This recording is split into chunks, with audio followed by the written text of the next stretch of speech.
Above the noise. This is the Citi Breakfast Show, the city's biggest conversation.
Minutes past the hour of 6. One of most people's all-time favorite gospel songs. A song that my friend Neo Kai received from the Lord many years ago. I call it the gift that keeps giving. The gift that keeps giving. Some songs are composed, some songs are received. And I'm sincerely sure that this one was received from the portals of heaven. It's a beautiful praise worship medley by Neo Kain. As a student. So God can give great gifts to young people if they will be willing to pay the price. So it's not about how old you are, it's about how yielded you are. And I describe this song as a well of living water, because there are many songs that come and do their thing for a few weeks, maybe sometimes a month, if you are lucky a couple of years. But this song has done over 2.5 decades and is still going strong. That tells you that the well that was dark to reach this song was very deep. So the way we measure success is whether we were sensationally received early on. How big was it? How did it trend? Now the problem with a trend is that it lasts for ever so long. You know, you can trend for a day, you can trend for a week, but that's all it is. So I think that's not really what you want to look for when it comes to things like songs or books you're writing, or important work should not be judged on the basis of whether it trends initially or not. Now, for example, one of the best movies I've watched, I'm told it was described as a box office failure. So the movie is called Shawshank Redemption, and I'm sure I have a lot of people who agree with me here. I mean, the movie had very bad reviews, and it was not well received by the box office people, because people didn't really see the point of a movie like that about a guy in a prison. I mean, the story was too sad. But look, give that movie 30 years, 40 years, it's still one of the best movies. So quality is not proved by whether you trended this week or whether they called in onto the show today or whatever. Dig a deep well. Make sure that what you do can stand the test of time. So whether it's Neo Kain's Mokobe, or whether it's Shawshank Redemption, or some classic books we've read, books that have changed the world, a lot of those things, when they were initially conceived, were not well received by the people of the day. But the key to greatness is to spend your time on what you have conviction about, to make sure it's at its utmost best quality. So do it to outlive you. Do it to outlive you. Put in so much effort that even when you're not there, it will still speak in your absence.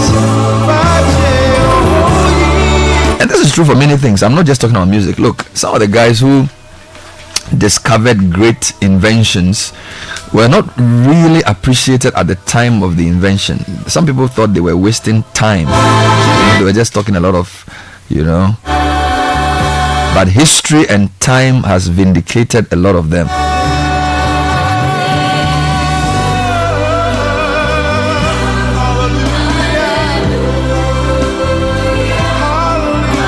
For example, Michael Faraday, who demonstrated the connection between magnetism and electricity to audiences in the Royal Institute in London. At the time, the Prime Minister William Gladstone asked whether anything of practical consequence would come from that. Now, just Google Michael Faraday and find out his invention. Now, at the time he was putting out his theory, people thought that this guy is just some broke and serious scientist who's always coming up with some unnecessary controversial equations. Well, now if you ask mathematicians to tell you the 25 greatest inventions of all time, Michael Faraday's discovery is one of them. So the question is, how deep do you want to go? How far do you want to go with what you're doing? That's the real issue. We're in a generation that appreciates exposure and quick fix solutions and trends. There are even professions that are built on the trend. It's called the influencer. Well, they have their place, but I'm telling you, if you want to do something that will last, you need to spend time to dig and do it well. You need to invest energy and effort and time to do it so well that even if nobody's proud of you when you are alive, your children will say, wow, we are the children of this man, or we are the grandchildren of this woman, or whatever. So yeah. That's a very long way of saying that do things excellently to live beyond you. Yeah. What's the time? 6:34. We are starting with the newspaper headline shortly. It's brought to us by Total.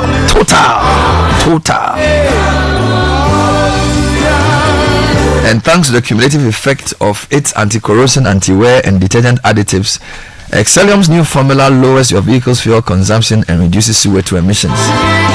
Total Energies is so happy to introduce its 3-in-1 action formula. Choose quality, choose Total. And of course, we're brought to you by Piva Beverages as well. We have 5 great flavors: the classic cola flavor, the orange fruit drink, the cocktail, the grape, and the tangy. Call 0550-032-231 for bulk purchase. Piva, a taste you love. P-E-E-V-A, Piva. Looking for a burst of flavor in every sip?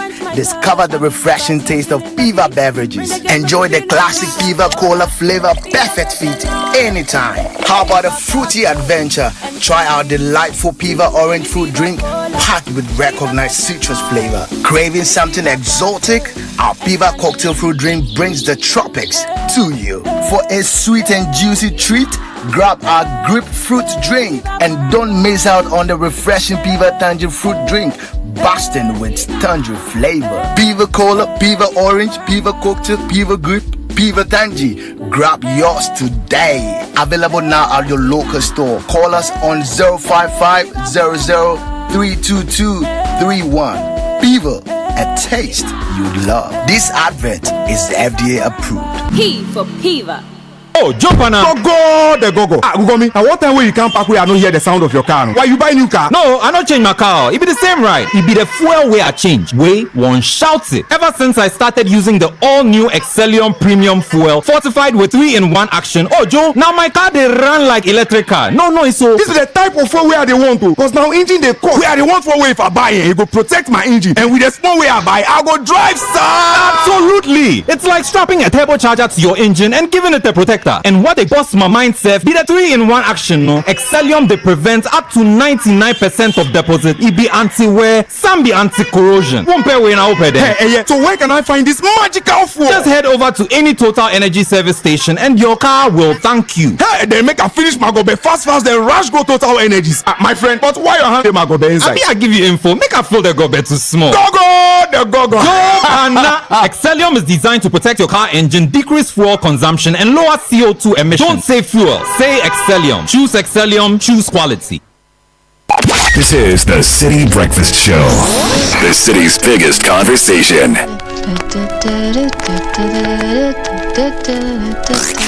Unleashing the power of relevant radio. This is Citi 97.3.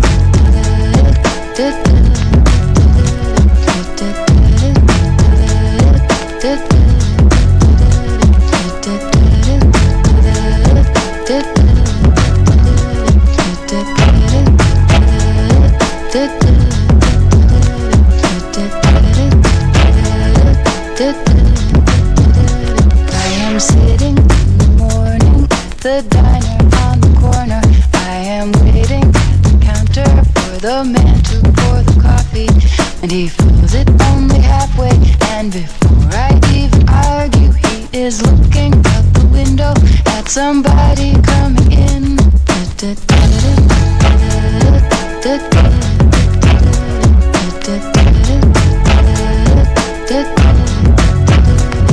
It is always nice to see you, says the man behind the counter to the woman who has come in. She is shaking her umbrella, and I look the other way as they are kissing their hellos, and I'm pretending not to see them, and instead I pour the milk. 6:38. Alright, so we're going to a newspaper headline shortly. It's an interactive show. Now, this morning, I have Caleb. You were telling me something. When we were discussing. After all saw the homework we gave the Roads Transport Minister of Traffic Light yesterday. What happened? The traffic light are not even listening to what we are saying. Which particular one? I'm saying the one at the Standards Authority there. It was both red and green at the same time. As for the Okpoklowa, he didn't smile at me at all. That was in the evening or in the morning? This is late in the evening. So it was both red and green at the same time. Wow, that's the Standard Board traffic light. You know, for me, the thing that what irritates me on the roads, if you are driving to Standards Authority from CRC, cement vehicles have destroyed our roads. Yeah, those concrete mixers. Yeah, and I think they need to fix that. It can actually ruin your car tire. So that's my problem. Anyway, so let's start with the headlines. Ghanaian Times this morning: new Hajj fare pegged at 62,000 Ghana cedis, down from 75,000 Ghana cedis in 2024. Give indigents quota of employment at Jamestown Harbour. This is the Ghana Mancha speaking. President Mahama promises to complete Takrady Market Circle project, and journalist Could in Energy reporting. Let's go to the Chronicle. Nitiwo blows cover of NDC land grabbers. That's in quotation marks. Mentions Boteman, Adentan Aviation Military Cemetery and Tamale Residency. Meanwhile, custody blues. Baba Sam still keeping child despite court orders.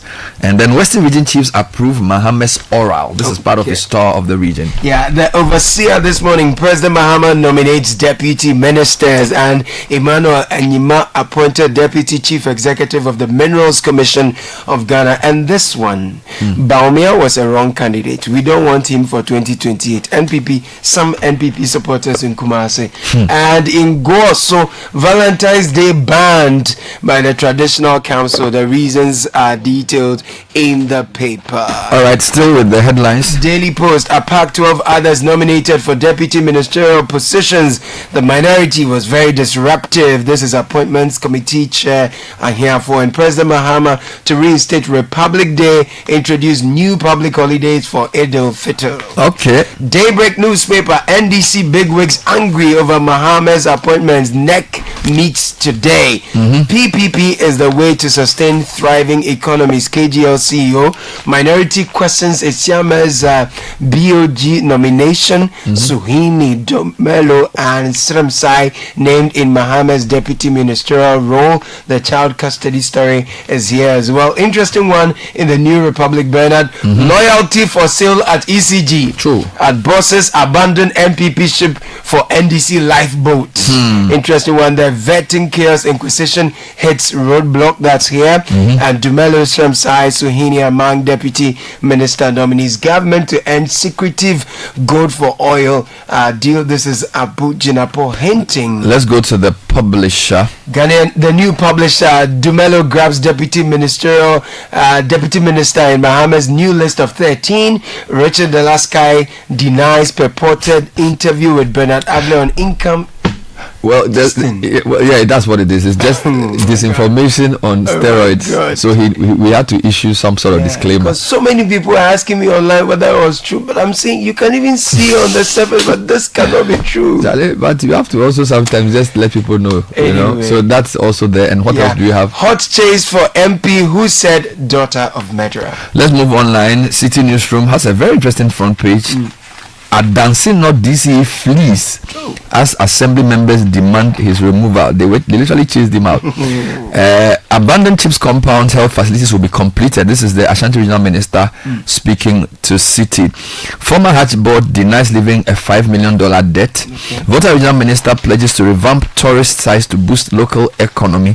And then this one is very, very strange. Bedra is now saying that Babin didn't suspend the vetting chaos hearing.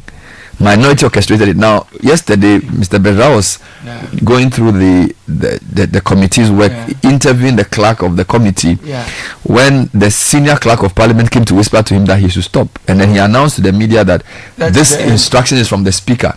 Now, he came on CNR in the evening to tell Vivian that, well, orchestrated. It was actually some orchestration. By the minority. Well, more stories. Debt exchange won't halt infrastructure development. Mahama is assuring in the Western region. And Johnson Isiama is uniquely qualified to hold BOG governor position. Kwachi Ofosu. Meanwhile, Jenapo denies allegations of verbal attack on Zaneto Rawlings. Everyone is denying it. Channel 1 News is leading with a penny marking issue. According to Bedra, he directed MPP members not to appear before the vetting committee or the vetting chaos committee, if that's the name we'll call it. Other stories: NSA goes cashless, streamlines payments through Ghana.gov platform. This is National Service Authority. Meanwhile, Edward Eko Obin Kenzo. If you don't look at the name, you think it's Kenzo, but it's Kenzo. Edward Obin Kenzo assumes role as acting VRA CEO. And then we have the list of 13 deputy ministerial nominees and 1 minister of state. And then government slashes the Hajj fee, as you rightly pointed out. I'm going to my Joe Online. Bejra is here too. He says minority, not speaker, halted vetting chaos probe. Okay. How can a minority stop a probe? Sure. Fire destroys 13-bedroom house at Ofurikrum Gaulin in Ashanti region. And then, as you read, Mahama will reinstate July 1 as a public holiday. Yeah. And then this one is important. Thermal plant in Tema to shut down as WAPCO begins maintenance works. That's a very important story. This DC chase matter is also on some other websites. For example, Class FM also has that story. And then former SIC MD refuses to hand over, locks up office and goes away with key. It's also on that front page. We'll give you details of that story later this morning as well. Then there's a story here that for Trump supporters have to be careful. Now, the US Secretary of State Marco Rubio says he will not go to the G20 meeting in South Africa because of their land laws. America, people, you want to vote for Trump? Now look at what he's doing. This is richest guys, people. Let's get into the details. Let me start with the nominees. The deputy minister nominees are packed 2 of others nominated for deputy ministerial positions. So President John Dramani Mahama has nominated 13 people for appointments as deputy ministers. The list includes renowned legal practitioner Justice Shamsai and Ayawaso West Wogan Kumfama, MP Kumfama John Dumelo. Justice Shamsai has been nominated as the Deputy Attorney General and Minister for Justice Designate, while John Dumelo has been named as the Deputy Minister of Food and Agriculture Designate. Now, the Member of Parliament for Esujaman, Thomas Nyako Ampim, has been named by President Mahama as Minister of Finance Designate. MP for Busa South, Dr. Clement Abbas Apak, he is going to the Education Ministry as Deputy to Haruna Idrisu. President Mahama has also nominated Timpane MP Lydia Lamisi Akamvareba as Minister of State Public Sector Reforms Designate. And these latest nominations bring the total number of Mahama's appointees to 56. This means that the President has 4 more ministerial nominations to make, giving his promise to work with only 60 ministers and deputy ministers. So some other names: Ebenezer Okrite Telabi is Minister of Interior Designate Deputy.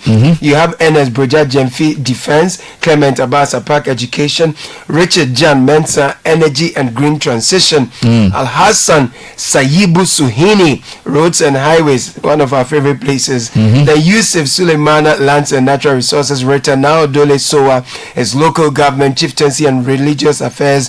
Gizela Tete Agbotui is Works and Housing, Water Resources as well. Yusuf Issa Kajaja, Tourism, Culture and Creative Arts. John Kofi Tumelo Agreg. Samson Ahi is going to trade, agribusiness and industry. People are noticing that out of the 13 we have only 2 as women. Yes, now let me give you one reaction to this list. So there's a story on Star FM.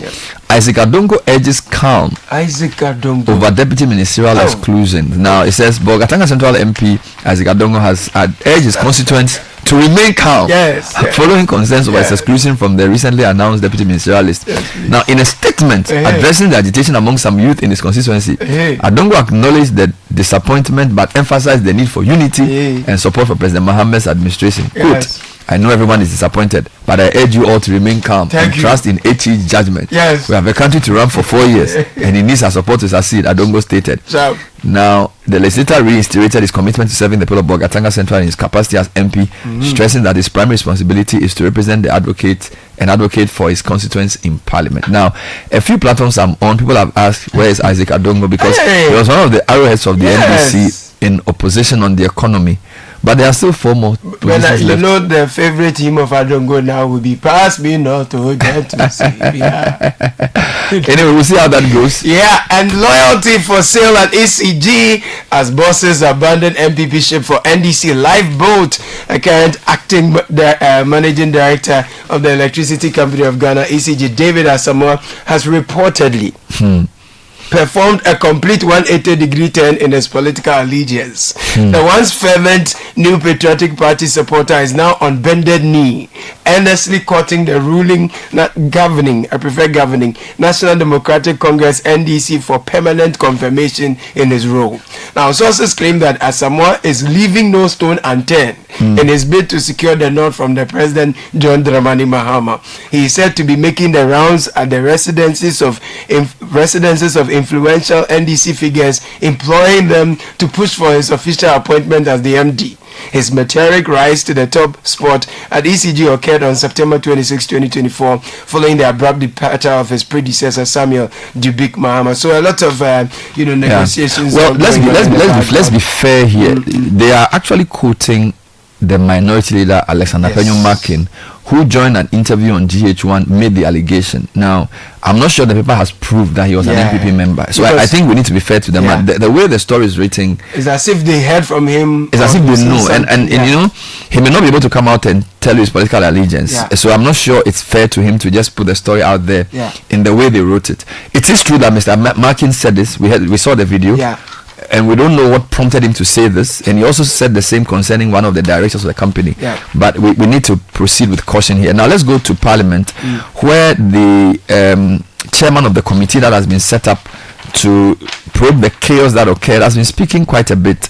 So he's MP for Whole West and is in the person of Emmanuel Kwesi Bejra. And he is now saying that the ad hoc committee investigating the appointments committee chaos was made to stop its work abruptly. And so there are two issues. He's saying, number one, that the minority leader Alexander Penyumakin directed MPP members not to appear before the committee to testify. That's one. All right. So the whole West MP revealed that during the vetting's first public hearing, we did know that he announced the indefinite suspension of the proceedings, citing a directive from the Clerk of Parliament, which was initially believed to have come from the Speaker of Parliament.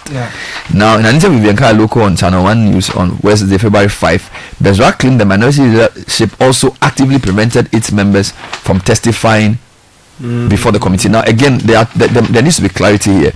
Saying that Penyumakin directed his people not to take part in the vetting. It's different from saying he orchestrated the... Now, so let me go to my journalized version of the same story. Right. The chairman of the special committee investigating the vetting chaos, Emmanuel Bejra, has set the record straight, stating that the decision to suspend the public hearing was driven by the minority, which is what I find strange, not the Speaker of Parliament. Now, let me read the background. On Wednesday, February 5, the committee suspended its hearings indefinitely.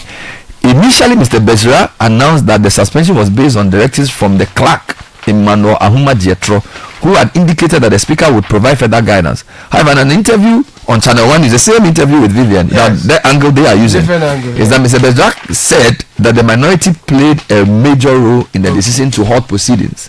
So they are now quoting him. Let me say that the speaker was not in the know at all. As a matter of fact, after what happened at the committee sitting, I decided to meet with the clerk and the two leaders, including the deputy speaker, at the speaker's lobby. And then he goes on and on to say, they said they spoke to the speaker, and the speaker directed that we should, since they have apologized, hold on to this. And I said, no, this is not the instruction I received from the speaker. Long, complicated matter. I will bring you excess of the interview to clarify what really happened. Still on politics, governance, and all of that. NDC bigwigs angry. That story is on page 3 of Daybreak.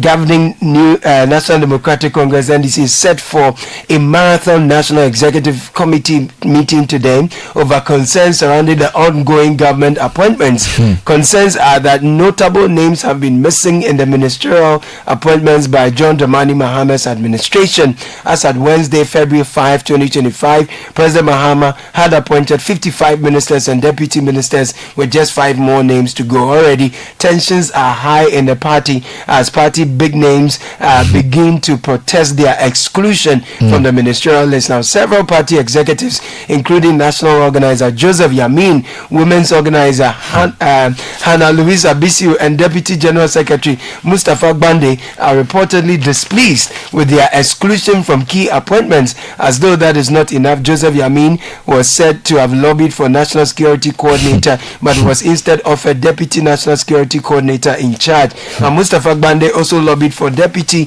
Chief of Staff in charge of operations, but the position was given to Stan Dogbe. Louisa Hannah Bisiu is reportedly frustrated as she expected appointment to be the Common Fund Administrator, but that has not happened. Similarly, current Deputy Director for Information Technology, Dr. Atabuating, is said to be hurt after being denied the National Communications Authority Director position. Right. Now let's go back to this strange story. Outgoing SIC MD allegedly locks office and leaves with the keys.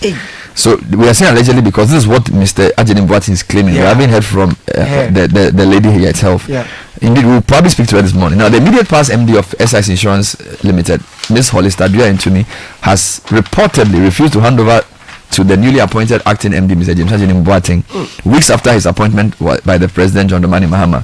Reports indicate that Ms. Dua Ntumi has not only declined to facilitate the transition, but also locked the MD's office and withheld the keys, making it inaccessible to the new acting MD.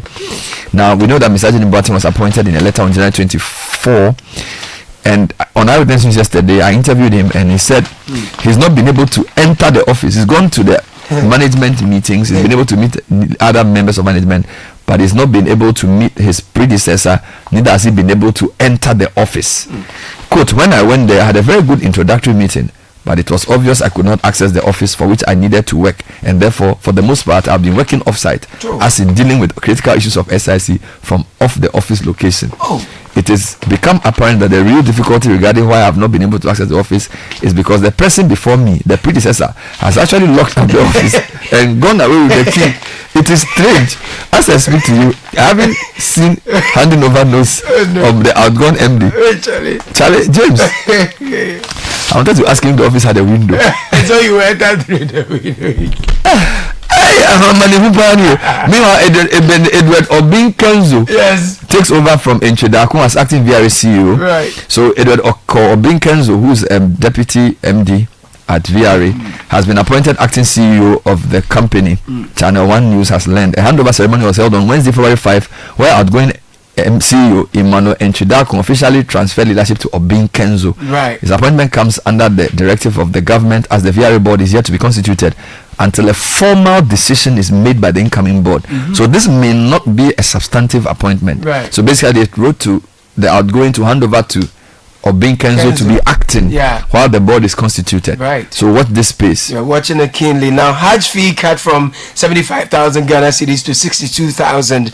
The government has announced a reduction in the Hajj pilgrimage fee from 75,000 Ghana cedis to 62,000 Ghana cedis. This move fulfills President Mahama's campaign to lower the cost of the pilgrimage, making it more accessible to Ghanaian Muslims. Now, providing an update on negotiations with Saudi authorities yesterday, Member of Parliament for Esutifi South and leader of the 5-member task force, Collins Dauda, outlined the government's plans to address existing challenges associated with the pilgrimage. Quote, during the 2024 presidential electioneering campaign, John Dramani Mahama, President of Ghana, pledged to the Muslim community that if he won the elections, he would do everything possible to reduce the Hajj fare. That was to enable our Muslim brothers and sisters to perform the Hajj at a reduced fee, and that's what they are saying. Let me give you two related stories. So the president has also promised to introduce a new holiday for Eid and to reinstate Republic Day. He said both in his Western regional tour. It was a promise he made to the Muslim community to propose an additional Eid al-Fitr day. So there will be two.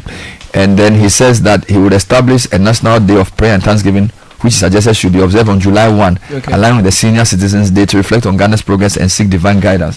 He also promises to complete Takrady Market Circle project, and he's affirmed that the debt exchange will not affect ongoing projects in the Western region. Sharp. So those are some comments from his tour. Two quick ones for me, Bernard. The New Republic says water boss vows to end whole water crisis. This is from yesterday. Yes, and a lot of people still write about how they are having difficulty with water supply. So we are looking forward to answers from his assurances. However, if you go to the Goso traditional area, Valentine's Day has been banned there. So if you live in Goso, or you come from Goso, wherever you are, by the traditional authorities' declaration, you are not supposed to be part of the Valentine's Day. Finally, the minority is criticizing the government for the appointment of Dr. Johnson Isam as the BOG governor, and the group said they would speak to the IMF to raise concerns about that appointment. Felix Kwachofosu, the spokesperson of the president, says the government is not worried and they believe that the man is the right person for the job.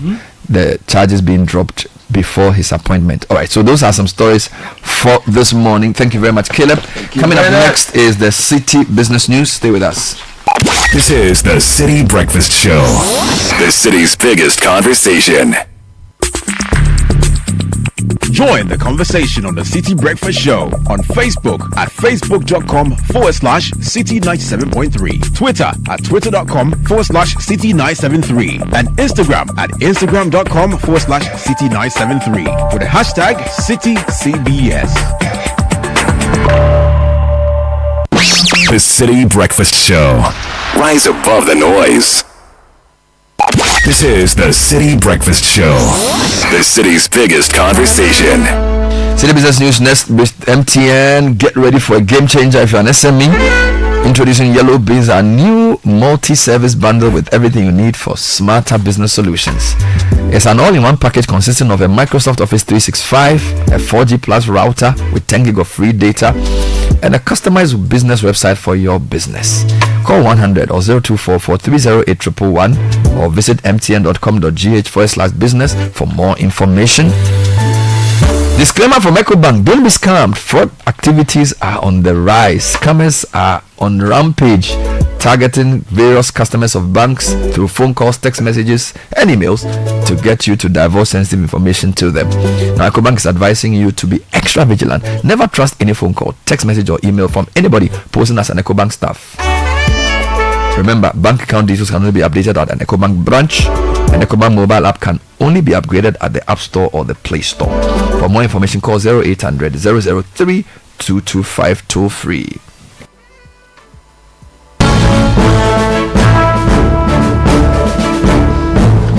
Latte from Pope John's Senior High School and Minor Seminary. He nearly almost became a priest. Oh, I'm not a Catholic in the first place. So how did you go to that school? Don't even know. Well, what's in the news this morning? Well, coming up, Bernard, businesses and households can expect uninterrupted power supply. That's the assurance by Gridco and ECG as WAPCO begins almost a month of maintenance works. Also, John Mahama's government begins talks with Atlantic Lithium on ratification of a Woya mining lease, a move significant to Ghana's lithium mining ambitions. And later, Standard Chartered Bank tops retail banking ratings in West Africa. Details from KPMG's latest customer experience survey.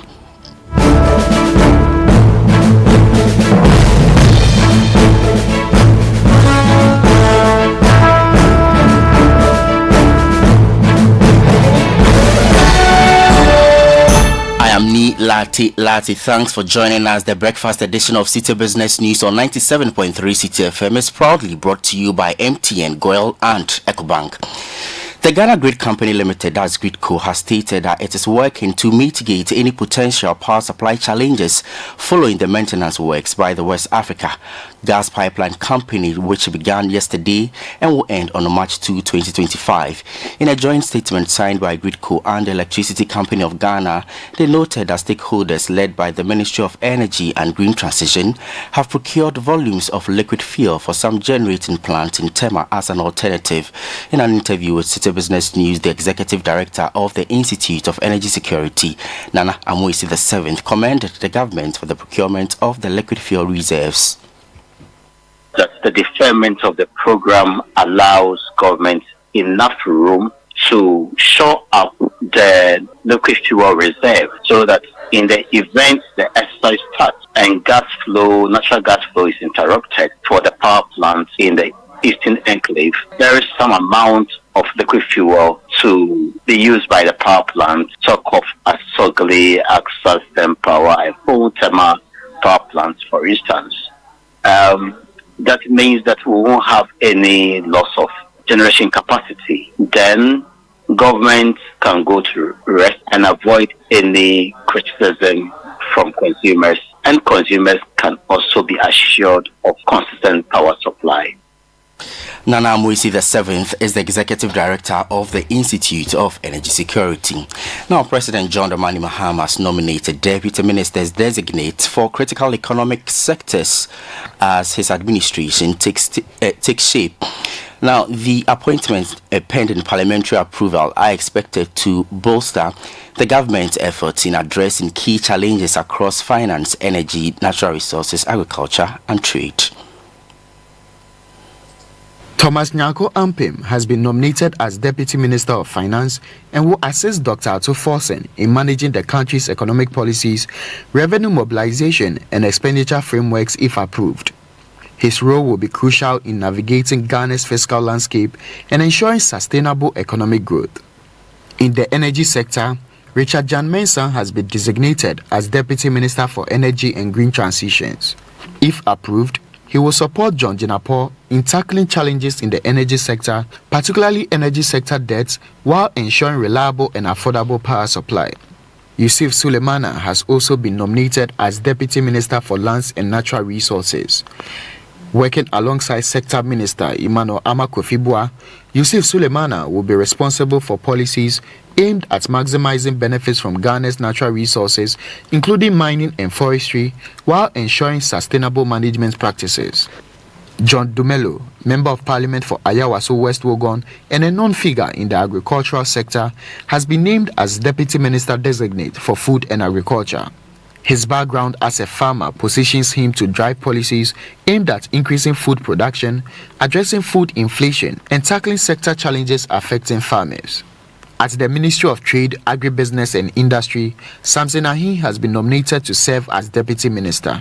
If confirmed, he will work alongside Elizabeth Ofosu-Ejare to promote Ghana's trade policies, boost industrialization efforts, and support agribusiness growth to strengthen the country's economic competitiveness. The nominees will be expected to appear before Parliament's Appointments Committee for vetting and approval before assuming their respective roles.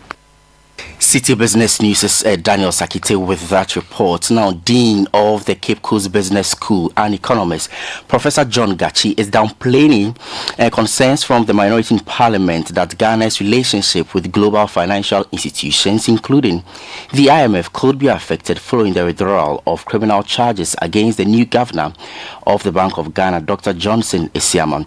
The government recently dropped all criminal charges against Dr. Esiama, who was previously facing trial over his alleged role in the collapse of Unibank and UT Bank.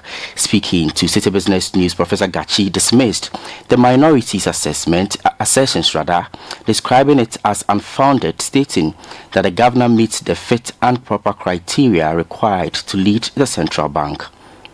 As we speak, it was the state or the republic that preferred charges against Dr. Esiama, and the same republic came out to withdraw the charges against him, thinking that they are unfair to him and other reasons, and withdraw the case against him. So Dr. Esiama is as credible, is honest, he has the dose of integrity within him as any other person who speaks on this matter.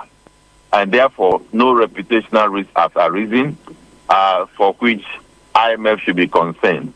IMF is not concerned about interpretation of our laws. They know that it's a judiciary that does that, and the Attorney General has followed that process and makes Dr. Esiama a free person. Therefore, no issue has arisen. Professor John Gachi is Dean of the Cape Coast Business School and an economist. Now, Atlantic Lithium Limited and government agencies are actively engaged in discussions over the ratification of the Woya mining lease, a crucial step towards the development of Ghana's first lithium mine. City Business News' Daniel Sakiti has more in this report. The company, which focuses on lithium exploration and development across Africa, has been working closely with stakeholders to advance the Ewoya lithium project. The Ewoya lithium project, set to be Ghana's first lithium producing mine, has already secured key regulatory approvals, including an Environmental Protection Agency permit and a mining operating permit. The final ratification by the government is expected to provide the necessary regulatory backing for a full-scale development. Amid regulatory delays and market pressures, Atlantic Lithium previously indicated that it had to slash jobs, reflecting the challenges posed by the prolonged approval process. However, the company has recently expressed optimism that Ghana's parliament will ratify the agreement after the 2024 elections, paving the way for the project's implementation. Now, Standard Chartered Bank has emerged as the top performer in retail banking, while Prudential Bank and Stanbic Bank led the SME and corporate banking segment respectively.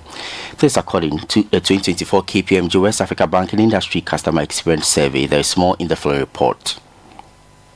The survey assessed banks based on service quality, digital banking efficiency, and overall customer satisfaction. The findings indicate that Ghanaians are prioritizing security, seamless digital experiences, and competitive loan services when choosing their banking partners. In the retail banking category, Standard Chartered Bank ranked highest with a customer experience score of 81.4, followed by Stanbic Bank with 80.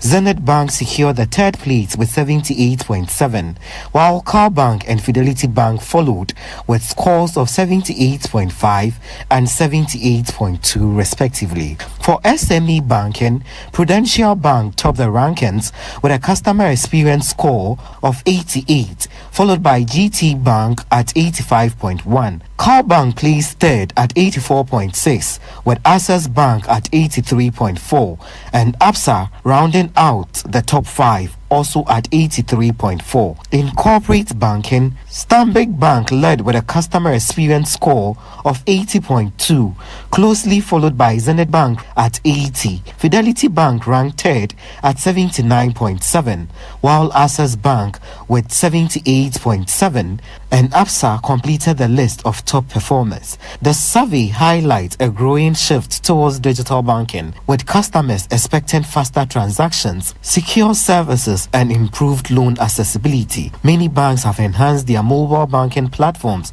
but the report suggests that personalization and service reliability remain key differentiators. Emmanuel Opon with that Business Desk report, ending the breakfast edition of Citi Business News on 97.3 Citi FM, proudly brought to you by MTN, Goil and EcoBank. Before I go, let me take you to the Forex market, where the dollar is trading at 16 cedis 10 pesos, the British pound at 20 cedis. That of the euro could be sold to you at 16 cedis 90 pesos. I am Ni Latte. Do have a good business day. Every day, people have money emergencies. Ma, I need my school fees. Mommy chop money. Ratchet, mommy rent. Emergency. Now, there's a new emergency number in town. More money, challenge and enjoyment. At the top life we got. Dial *770# for money emergencies and chop life. For emergency access to your bank accounts, transfers, utility payments, loans, and more. Dial *770#. Bank on the go even without data with EcoBank's short code for digital banking. EcoBank, the Pan-African Bank. When you want to eat, just Momo it. Tired of the long queues in the supermarket? Pay with Momo. When you really want that beautiful new blouse, just Momo it. When you want to get a trim and get fresh to impress you know who, just Momo it. When you need to pay your utility bills and domestic staff, Shani Momo. When you want to send love to the family back home, send some Momo. Join the millions of MTN Momo users all over Ghana and live life the brighter way. So just Momo it. MTN. This is the Citi Breakfast Show, the city's biggest conversation. The Citi Breakfast Show. Rise above the noise.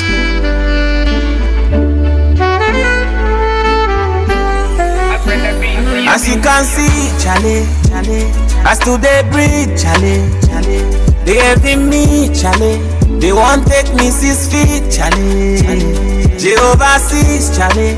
Jehovah oversees, Charlie. So when I go down on my knees, I pray for the things I like. I pray for the things I don't like. I pray for all the family vibes.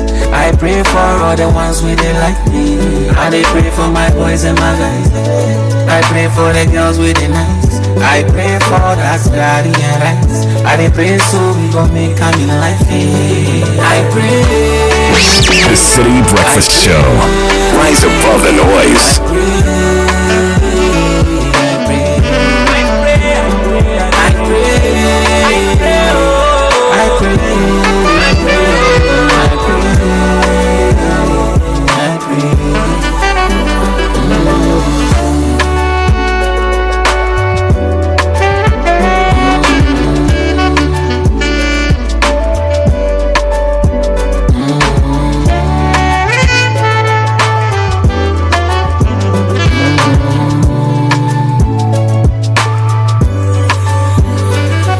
When I wake, I dey call Elohim, cause I know he gon' answer my needs.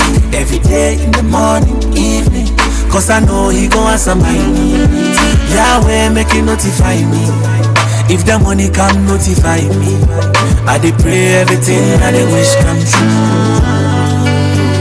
I pray for the things I dey like. I pray for the things I don't like. I pray for all the family vibes. I pray for all 14:57 Kickoff is coming your way quickly. Brought to you by Zonda Ghana Limited and Shell V Power. From planning date nights to making your kids happy with the latest toy and ice cream, these seemingly little things make all the difference in creating lasting memories. Good time start a show where you can fill up on more than just fuel. Fill up on love, laughter, sumptuous bites, and treats from our partner vendors. Juicy chicken, filling burgers, snacks, a space to just unwind. Trust me, you'll find it all at Shell while you enjoy yourself with your family and friends. Your car can also get the love it deserves at the Shell service station and wash bay. It's one roof for everything, so visit Shell today. Shall go well.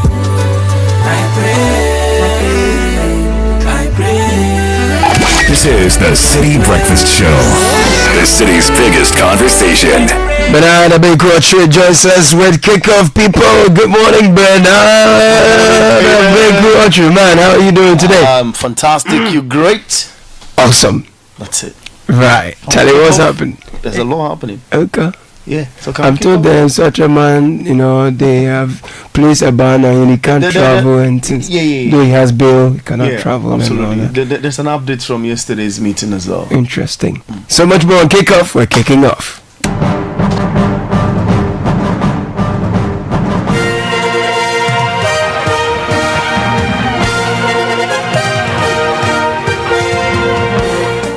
Hi and welcome. It's Kickoff on 97.3 Citi FM. We say a big thank you to Shell V Power, Shell, Go Well, and Zonda GH. In the next 10 minutes, we will pay attention to this. Within a couple of weeks, we'll see it. I'm sure before the league resumes, we'll see some action. Gaka Boss assures action from Ghana Police before the Ghana Premier League resumes. And the CEO of Hazakis Ladies has called on the government to prioritize investment in women's football. And that is the football we are doing in Ghana here. Where will we go? We will not go any far. We need money. We need investment. Also, Newcastle United moved a giant step closer to ending a 56-year wait to win a major trophy. All of that plus some other news here on the Citi Breakfast Show. I am Bernard Abekwatri. Let's kick off.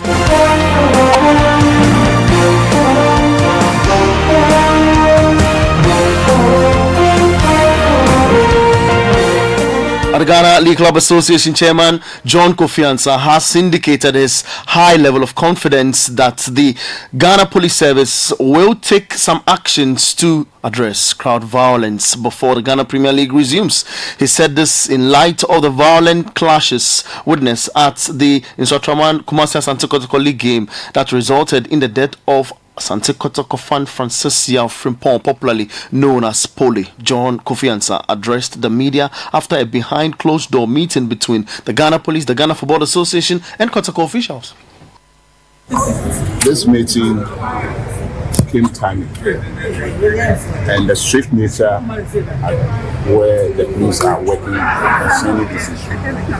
I am very, very happy because this meeting has unearthed a lot of suggestions which the IGP's assurances. In fact, he has even started taking some decisions already. And within a couple of weeks, we'll see it. I'm sure before the league resumes, we'll see some action. We did propose to him that we want most senior officers to cover the existing political reviews to be in charge of solely sports issues and references to football in particular.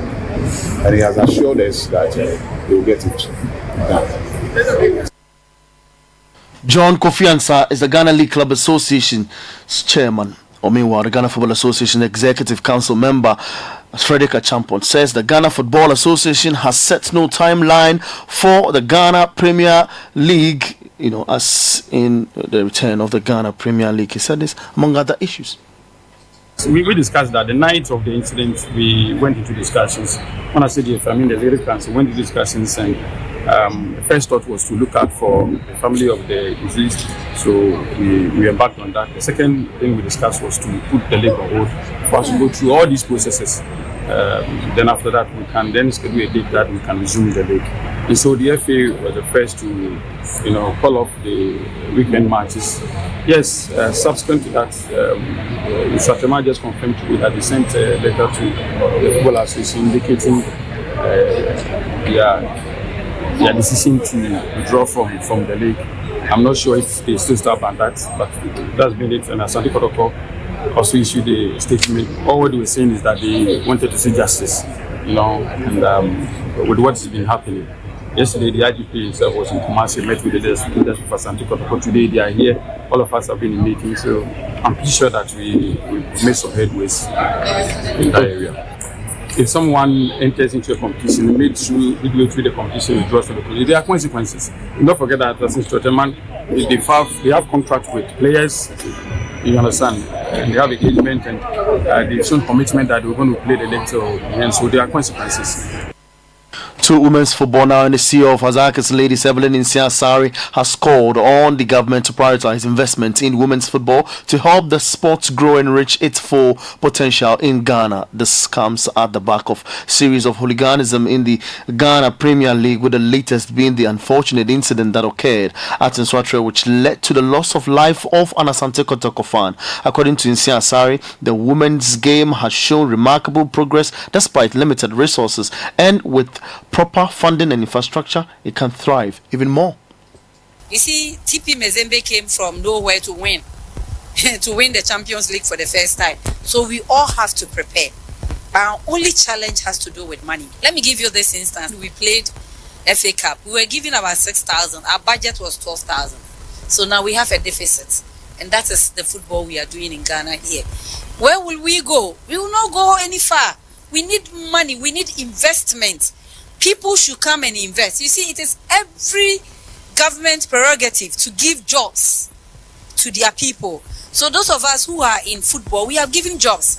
What is the government doing to support so that we'll be able to maintain the players? And then you see, at the end of the day, if they travel outside, they send in money, they pay tax. So I think it is time the government invest at the grassroots. We talk about the grassroots, and we believe that they should come to the teams themselves. They should come to the teams. They should have stakeholder engagement with us. Those of us who are handling women teams, we are only 20. I am requesting and pleading with His Excellency John Dramani Mahama to call us. We are ready.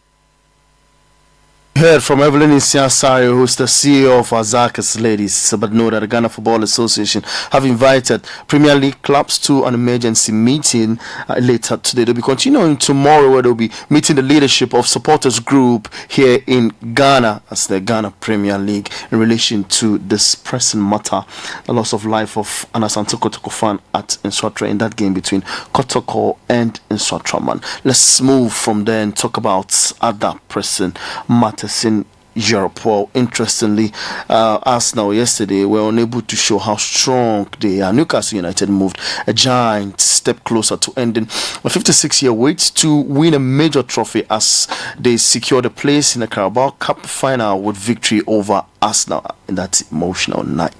At House side, who held a 2-0 advantage from the semi-final first leg, completed the second part of the assignment and will now face Liverpool or Tottenham Hotspur at Wembley. Let's talk about Liverpool now. Trent Alexander-Arnold will miss Liverpool's Carabao Cup semi-final second leg against Tottenham later today with the injury he suffered at Bournemouth on Saturday. The fullback limped off in the 70th minute, holding his thigh as his right thigh end was replaced by Connor.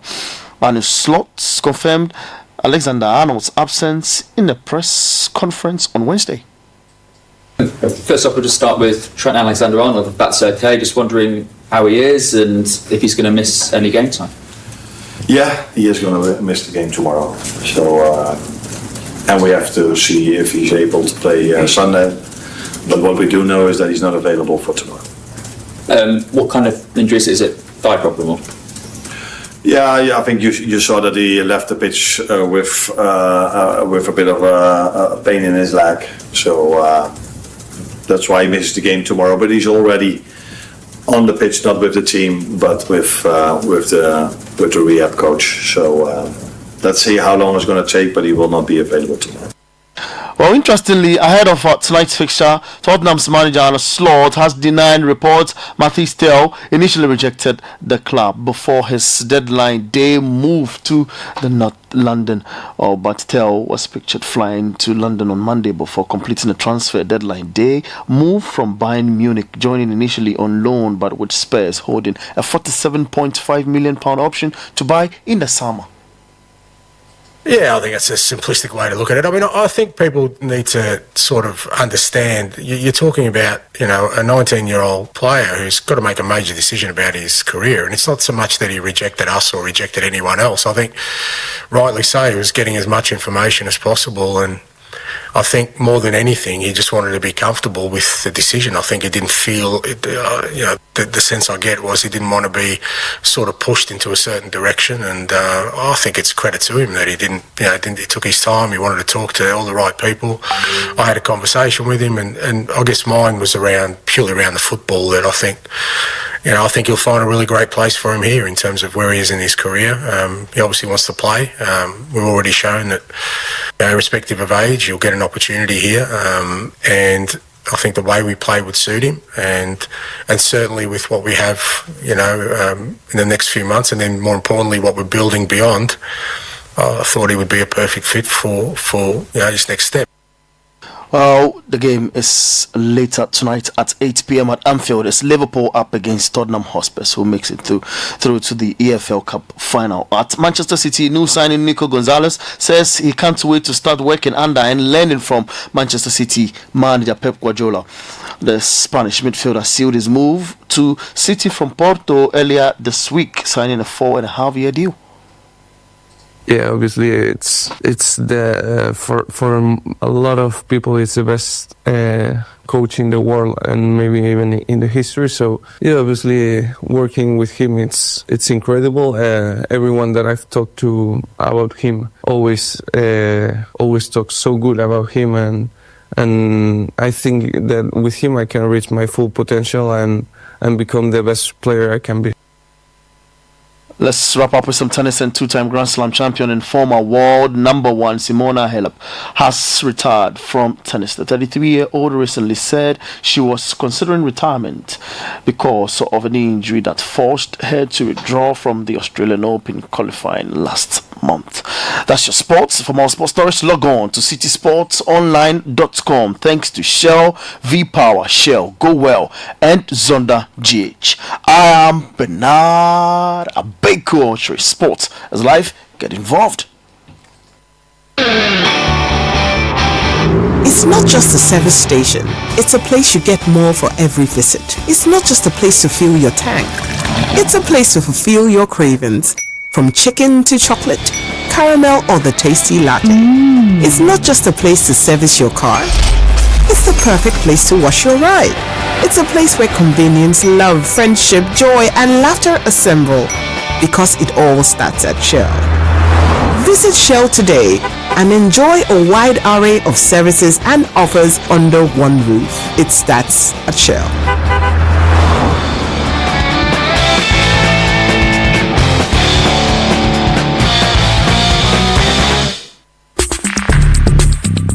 Join the conversation on the Citi Breakfast Show on Facebook at facebook.com/Citi97.3, Twitter at twitter.com/Citi973, and Instagram at instagram.com/Citi973 with the hashtag CitiCBS.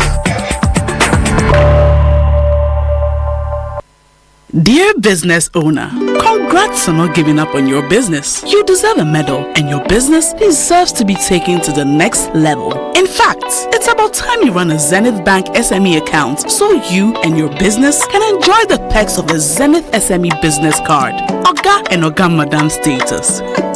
The Zenith SME Business Card is a Visa debit card for making secure payments for goods and services. Enjoy great benefits such as free customized digital SME training, free marketing toolkits, access to Visa practical skills training, and more. Unlock the potential of your business today. Visit any Zenith Bank branch nationwide and sign up for the Zenith SME Business Card, the ultimate payment solution for SMEs. For more information, visit www.zenithbank.com.gh or call 0302-680-884 or 0307-086-370. Zenith Bank, in your best interests.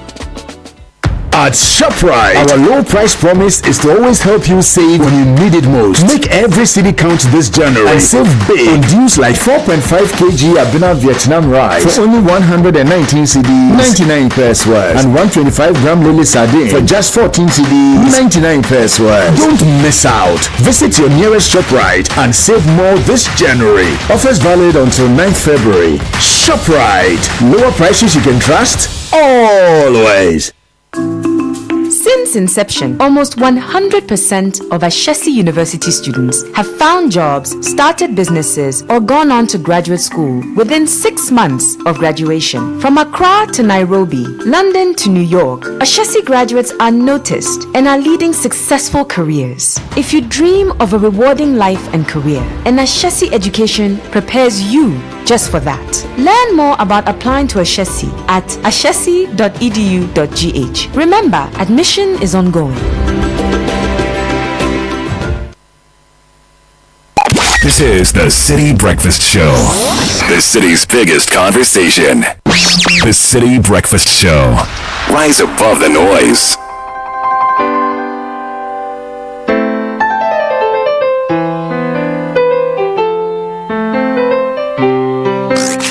Unleashing the power of relevant radio. This is Citi 97.3.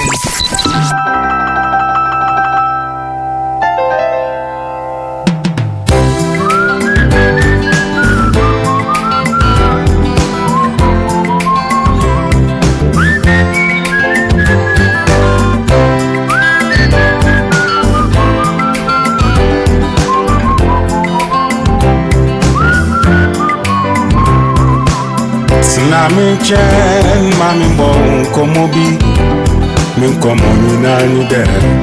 You doing profuntasio. Odana mi woma unkutonu, obiareni wa obotun, asisama green wa Usut na mi chen, mami bon komobi, in komoni nani de. Obiareni wa nyuse. Slami chen, mami pobun komobi, inkomo nyina renyite, wasamye masa.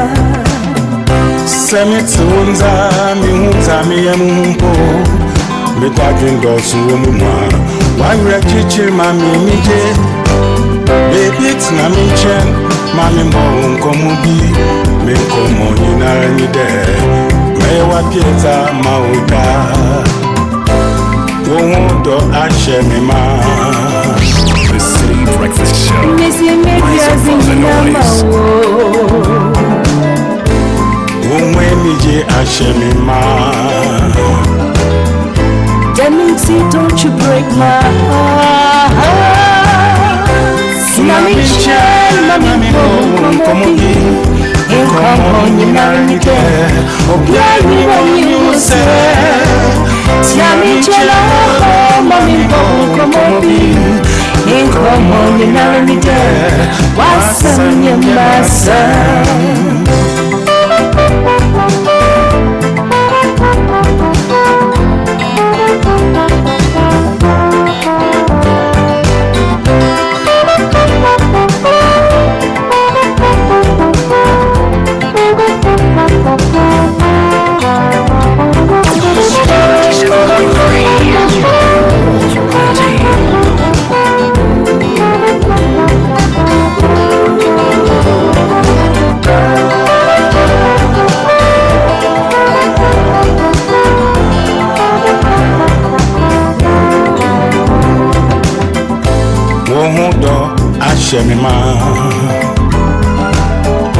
Missy Maria Zinila Mawo.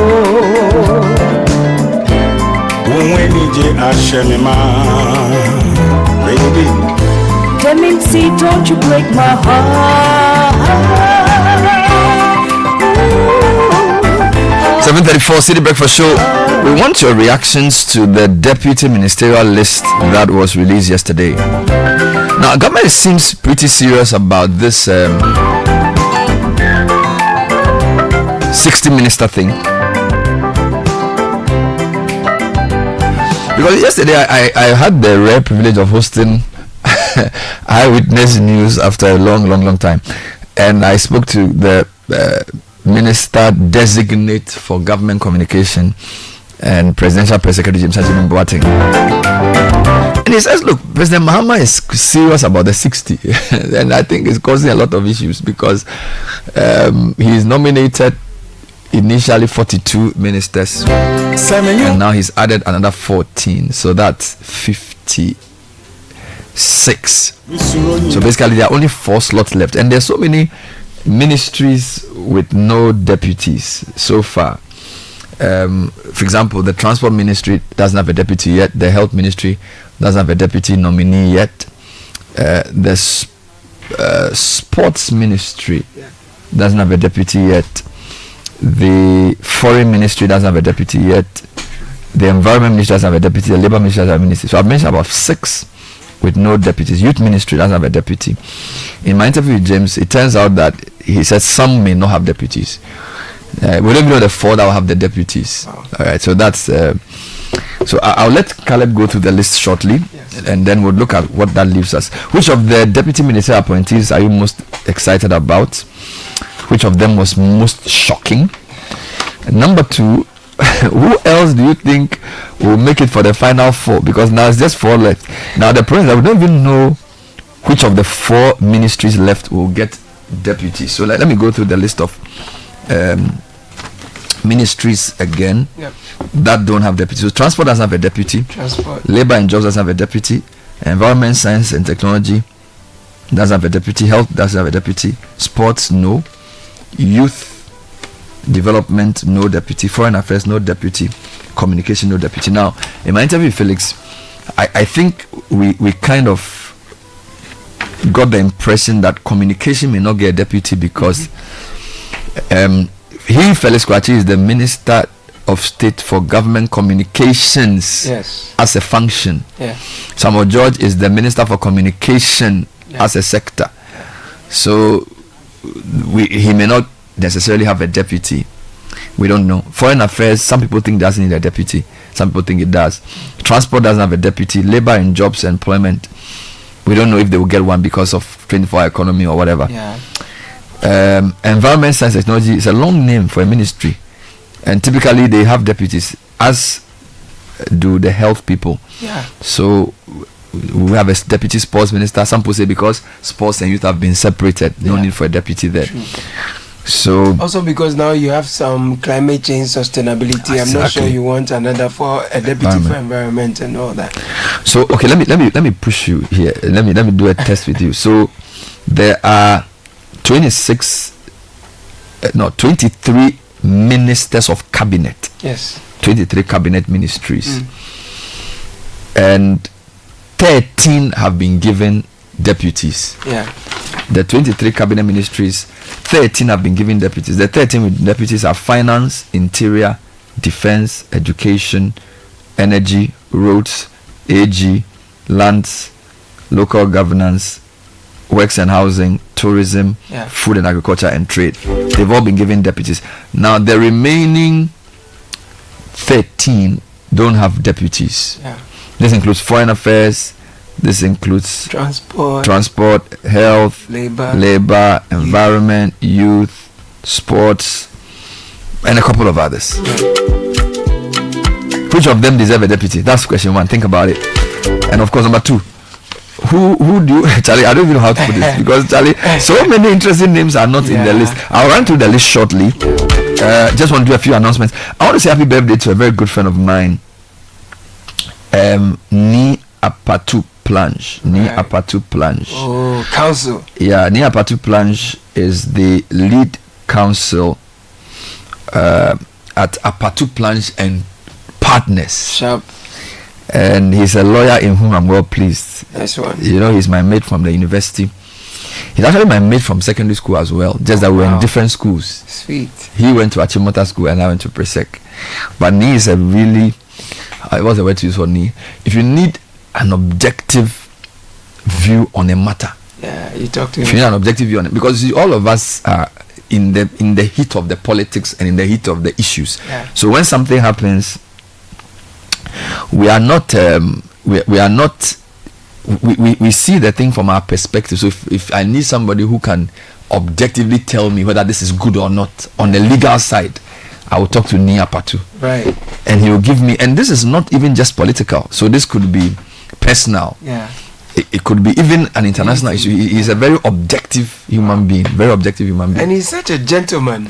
A very cool, collected. Yeah, which is strange because let me be careful here. He's a vanda. Hey, you know. So the problem with me is that wow, that's like ironic. Let me stay away from this temptation you are setting for me.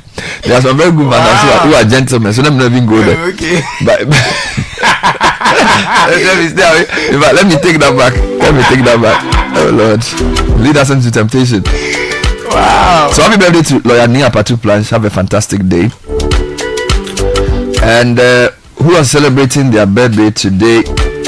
Oh dear. So my 8-year-old niece and very good friend, she's our ballerina and precious gift. We thank God for entrusting you with us. Happy 8th birthday to Anna Ajuba Arthur from us, your parents and siblings, Papa and Rama. We love you dearly. They've added some other English names I didn't know you have, so I'm not about to embarrass myself mispronouncing your name as you are going to school. And happy birthday to you. Have a blast. We have a party later today. Please help me wish my dad a happy birthday. Happy birthday to the realest OG. Thank you for your guidance, your support, and the countless ways you make our family stronger. May this new year bring you good health, peace, and many more blessings from your 4 musketeers, Kwansin, Amisa, Ato, and Akol, and your lovely wife Doris, aka Yad Santua. Thank you, you are. Good morning, Citi FM. I'd like you to help me wish my second fruit, Harrison McCaffrey Bowley, a student at Corpus Christi Basic School at Spintex, a happy birthday. Thanks for bringing joy to our lives. Keep shining, my dear mommy and daddy loves you so much. From Mrs. Mirabelle Wayne Bowley, nurse at Kolebu Teaching Hospital. Happy birthday to Ziva Selassie Araba Sika Oklu of Vine Christian School. May God take you to higher heights so you become a testimony and an inspiration to many. From Mr. and Mrs. Oklu. Bernard, it's also the birthday of someone you know. Selom Kojo Adonu. Oh, council. Selom Kojo Adonu. Senior one. He is with Taylor Crab. Yes. Selom Kojo Adonu is a man in whom I'm well pleased. Another sagacious young man. Yes, sir. Very objective as well. Yes. With a very deep baritone voice. Yes. You know, Selom Kojo Adonu, happy birthday to you. Council, happy birthday. You are a big man in every sense of the word. Yeah, Selom started in the health side. Yes. Then ended up in law. So a lot of people don't know that Selom is actually very well trained in health because he started his education in human biology. That's right. Nearly became a doctor until something, He was in love school. It was an accident of fate and timing. But he's the very brilliant lawyer. He also works in the media, and he has some very, very great records to his name. So Salom, happy birthday to you. From the Anseko 79-year group, wishing Mrs. Joy Tukpeyi a blessed birthday. And to Michael Abil, managing consultant, MGA Consulting. You are the independent board member of GALSAC. Now, bro, is it GALSAC or GASAC? GHASALC. Upside your head, say oops upside your head. Say oops upside your head. Yeah, so happy birthday to Michael Abil. This is coming from Chenibo Akodia and the entire Savings and Loans Association to you. And I want to join myself. Michael Abil was also, let me tell you something about Michael Abil. Right. So Michael was my mate in Presec. And do you know the reason why I remember Michael? No. He was, when you are writing exams, they listed us in alphabetical order. Okay. His name ABBIW. He was always the first person. So for every exam, he would take the paper first. So when we are writing our core papers and we meet in the assembly hall, everyone knows where we'll be sitting. The first name on every list in Presec 98 is Michael Abil, ABBIW. And he was also the best student in his class. Oh wow! So when we did speech day, he was always the best student in visual arts class. Abil Michael. He went to Tech to get a first class in publishing. Abil. And he's an insurance. He's one of the best insurance sales guys you can know. He actually does sales training now. Wow. And he organized a national sales conference last year. Wow. So Michael Abil is an Obinfu. Chai. Yeah. Obinfu Michael Abil. Yeah. No, and he was also the first chairman of my 98-year group. Oh, I see. He's a big man. No, he's big and large. No, Charlie. So I have friends in high places. Hey, you're sorted. So Michael Abil, this is coming from Chunibo, but I've taken over the celebration. Yes. I've taken over the dedication. Sharp. So yeah. Oh, Bernard, today is the birthday of Mrs. Millicent Abubeidu. You know the name? Oh, it rings a bell. Yeah, the vivacious, sagacious. The mother of women. Yeah, ma. The lady who used to work in the prisons. Yeah, ma. The mother of mothers. Is now saving souls for the Lord. Oh my God. Oh my God. Mommy, happy birthday to you. Happy birthday to you. Yeah, ma. Mrs. Abubeidu. Yeah, Millicent, the great Millicent. Oh my happy God. Happy birthday to you. We are proud of you. Yeah, man. We the fans of Zoe. Yeah, man. We are very proud of you. No, the action will happen later. It's very important. It's very important. Happy 60th birthday to Mrs. Doris Gia Adonting, former head teacher of Ni Okain Basic School of Anumli, cluster of schools. We wish you a healthy, relaxing, and joyful retirement. May your new life be highly favored with good health. In the long life God will grant you. Welcome to the 6th floor from your old staff members, and especially too from Mrs. Patte Agbever and family at Oyibi. Happy birthday, madam, and happy blessed birthday to Mrs. Sally Abba Scott and Kruma Boche of Ecoline Ghana Limited, Tema. And this is from Cletus Abudakwi in Tema to Mrs. Sally Abba Scott and Kruma Boche. Hey, how many names? Ecoline Ghana Limited. Will it fit on your passport? Sure. Sally Abba Scott and Kruma Boche. Yeah, ma. Check, like they give him in name, in husband in name, in grandfather in name, all joined. All the generations they inside. Just coming to you live from Brownsville, USA. Better than your average Seville, USA. Oh, because I don't believe that I wanna dance. Don't believe that I don't wanna dance. Now dig. Well, there's disco, there's solo, and as we all know, that's fuck the door. Under the bridge. Just because I don't believe that I wanna dance. Whatever it don't mean that I don't want. Jack was looking at Jill. Tell him again. I can imagine what's happening within some constituencies of the NDC because they have 183 MPs, another 4 independents who support them or who caucus with them in Parliament. And Mr. Muhammad says he's appointed only 60 ministers. And so now... And he's sticking to it. And so far, the only people he's appointed from outside Parliament to be ministers are 4 people. So Omani Boama Defense, his deputy Broja Jemfi, the Interior Minister, the Deputy Defense Minister, then his Youth Development Minister is also outside Parliament, and then Justice Remsa. In fact, there's actually one more.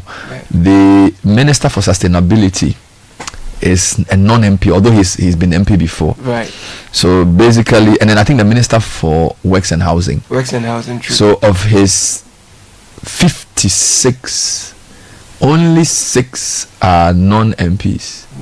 All right, so the 2 defense people, the Works and Housing Minister, the Deputy AG, and then the Minister for Youth, and then the Minister for Climate Sustainability. So 6 out of the 56 are non-MPs. So 50. So Parliament is okay. 50 is okay. It's left with 4. No, but some names are still missing. Like which one? Like the one we mentioned earlier, SIC Adongo. You know, all the press conferences about interviews on point of view. Yeah, but see, Caleb, I like Adongo as a president, but I think we also should know that. How do I even put this without sounding as if I'm doing PR for government? I don't know what government is doing in terms of whether they are doing regional balance or whatever. Okay. Their skill set for being an opposition arrowhead on a particular sector may not necessarily be the skill set you need. So that's one for the job. Number 2, the timing and the responsibility. So maybe at this particular time, what the Minister of Finance is supposed to focus on may not necessarily be. So let me give you an example. In MPP, we had Ken as a Minister of Finance. Later on, it became Amin. You can say that Amin's skill sets are different from Ken's skill sets. So for example, Amin was arguably more successful in Parliament than Ken was. Because Amin is a parliamentarian, and because of the way he relates to other parliamentarians, it was easier for him to get people along. All right. So I'm not sure if that is the consideration. That's number 1. Number 2, it could be that the trial of the current finance minister probably raised his profile in the party when he became a minority leader. He was the lead spokesperson anyway for the sector. So yes, he was. All right. And now, I remember when the change happened, what Asiadu Nketia, the justification he gave was that the election was about the economy and they needed someone in that field to lead the charge. So that could be another point. And again, this is just me thinking. Then you could also say the regional considerations. Okay, so you needed to satisfy regional balance, and that I don't know how that was. So for example, if you had Attorney General being from the Upper East region, can you also have the Finance Minister from the Upper East region? That becomes a thing. Okay, that's number 3. Now the other point is that if you look at the quality of Adongo, can you be a deputy minister of finance, since a lot of the public advocacy on the economy was done by him? I'm not sure. I don't know. So I'm not sure if there's any method to it, and I don't know. It's look. Let me give you an example. James Agalga. Right. He was a deputy interior minister under the previous Mahama administration. He's not been named yet, or ever, if you've ever been named at all. Right. Can you say that Agalga is not qualified? You know. It's look, politics is, and the truth is that look, you can look at the finance committee. A lot of important work also happens there.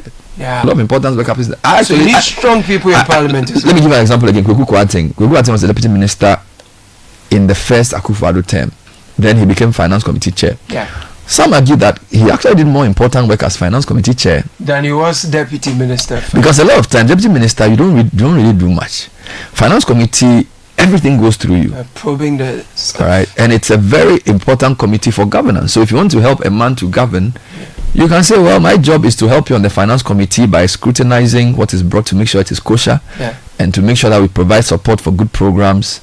Do you understand? So this is my thing. I think that one of the problems why the country doesn't go forward is that we conceive these ministerial positions as rewards. That's the thing. And you see, Caleb, if I employ you to come and work for me, and I tell you that, Caleb, I'm employing you because you did something for me, so I'm giving you a job as a reward. I think it's different mindset you come to the job with than if I say to you, Caleb, I have a big problem that I need to solve. So I mean, I have a problem on the morning show. I don't have somebody who's very funny, and I don't have someone who's very witty or intelligent. So I need you to come and help me. Now, if I came to you and I appealed to you to come and help me to solve a problem, it's different than saying, well, your father paid my school fees, so now I want to give you a job on the morning show. Just can work for me. Yeah. Okay, now this is just for a morning program. Now I think that the way we conceptualize the work, oh, Charlie, he has to reward us. We need a post. People, I think it sets us up for mediocrity in a way. It does. I don't think a job of a minister should be should be seen as a reward for anything. Yeah. So you don't say, well, he did a lot in opposition, so give him the job. No, I think it's a difficult job to do, to run any ministry, if you really mean well, unless you see it as a slush fund to make money. You get it? If a minister's work, I mean, look at transport yesterday. We were talking about lack of an intelligent traffic system. Yeah. Do you know how many meetings you have to hold? Do you know how many documents you have to read? Do you know how tough it is to actually do the job of a minister if you really want to do it well? Number two, do people know the price you pay personally? That's if you want to do it well. Yeah. Okay, and the traps to avoid if you want to do it well. Yeah. So when people agitate and say, well, make our guy a minister, I worry, because should they make him a minister so that he will get closer to the pot and give you some of the money, or that you will feel proud that he's from your hometown, that he's minister, or that do you get it? Why are you looking for roads, or are you looking for a minister of roads from your hometown? Well, that's a good one. Are you looking for roads or minister of roads from your hometown? But you know, on this issue, it's very important. For example, someone makes a comment and says that those who know the weight of the responsibility of the appointments approach it with humility, because it is very weighty. You have the destiny of a nation and generations on your shoulders. You know, so even the fanfare that has come with some of the appointments, yes, is fine, but when they are taking over the office, the kind of razzmatazz that comes with it, I'm wondering whether it is some trophy they've won and something they're entitled to, because honestly, if you look at even the state of the country now, where the country is economically, socially, and all of that, it is a great weight on your responsibility. For example, if they put you in charge of youth ministry or anything like that, it's not time for the unemployment is great. The number of people who are not employed, they are not in training, they are not in education, they are huge, and these people are all looking for jobs. You know, so there are great expectations, and so I feel that people should really manage their expectations, and then the leaders to have a responsibility to set the tone.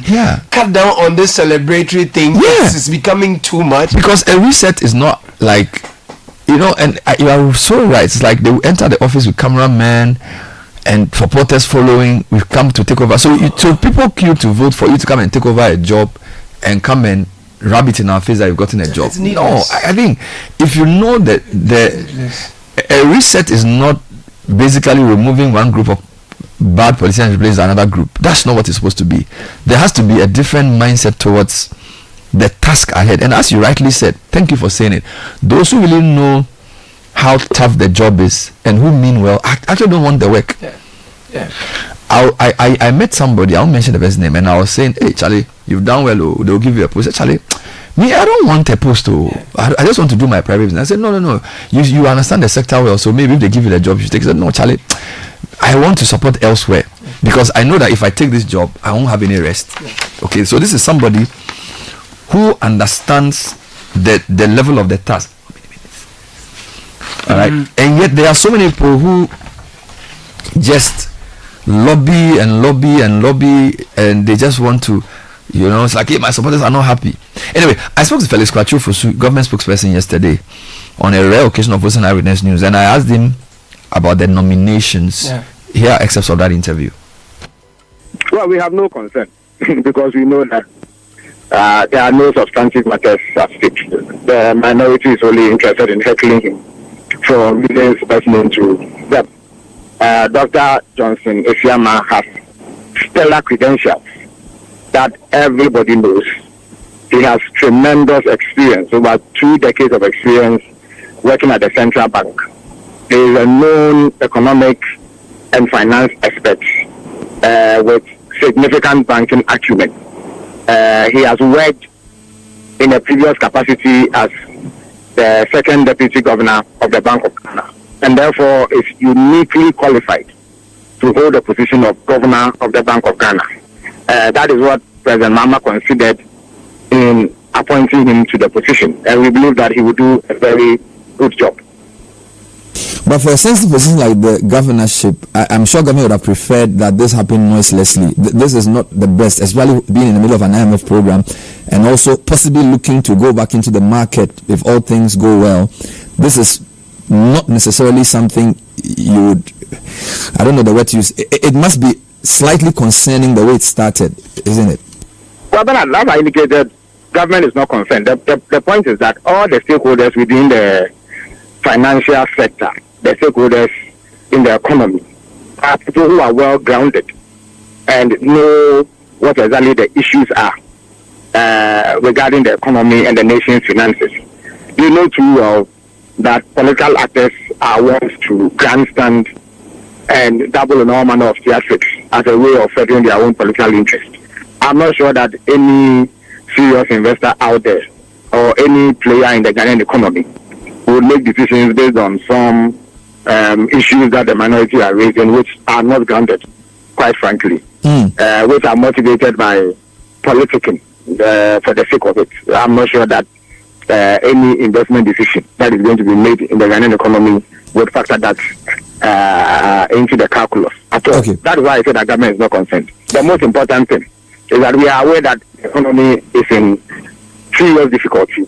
We've known this since at least 2021, and we have policies and plans designed to address them. And as the days go by, we'll be rolling these out in various engagements involving the president himself, the finance minister, and I'm sure the Bank of Ghana itself. That for me is what should be engaging our attention, and not effort by the minority to raise issues where none exist. All right. The president is in the Western region. We understand he's doing a tour of the Central as well. How has it gone, and what are the key highlights, just briefly, before I come to the list?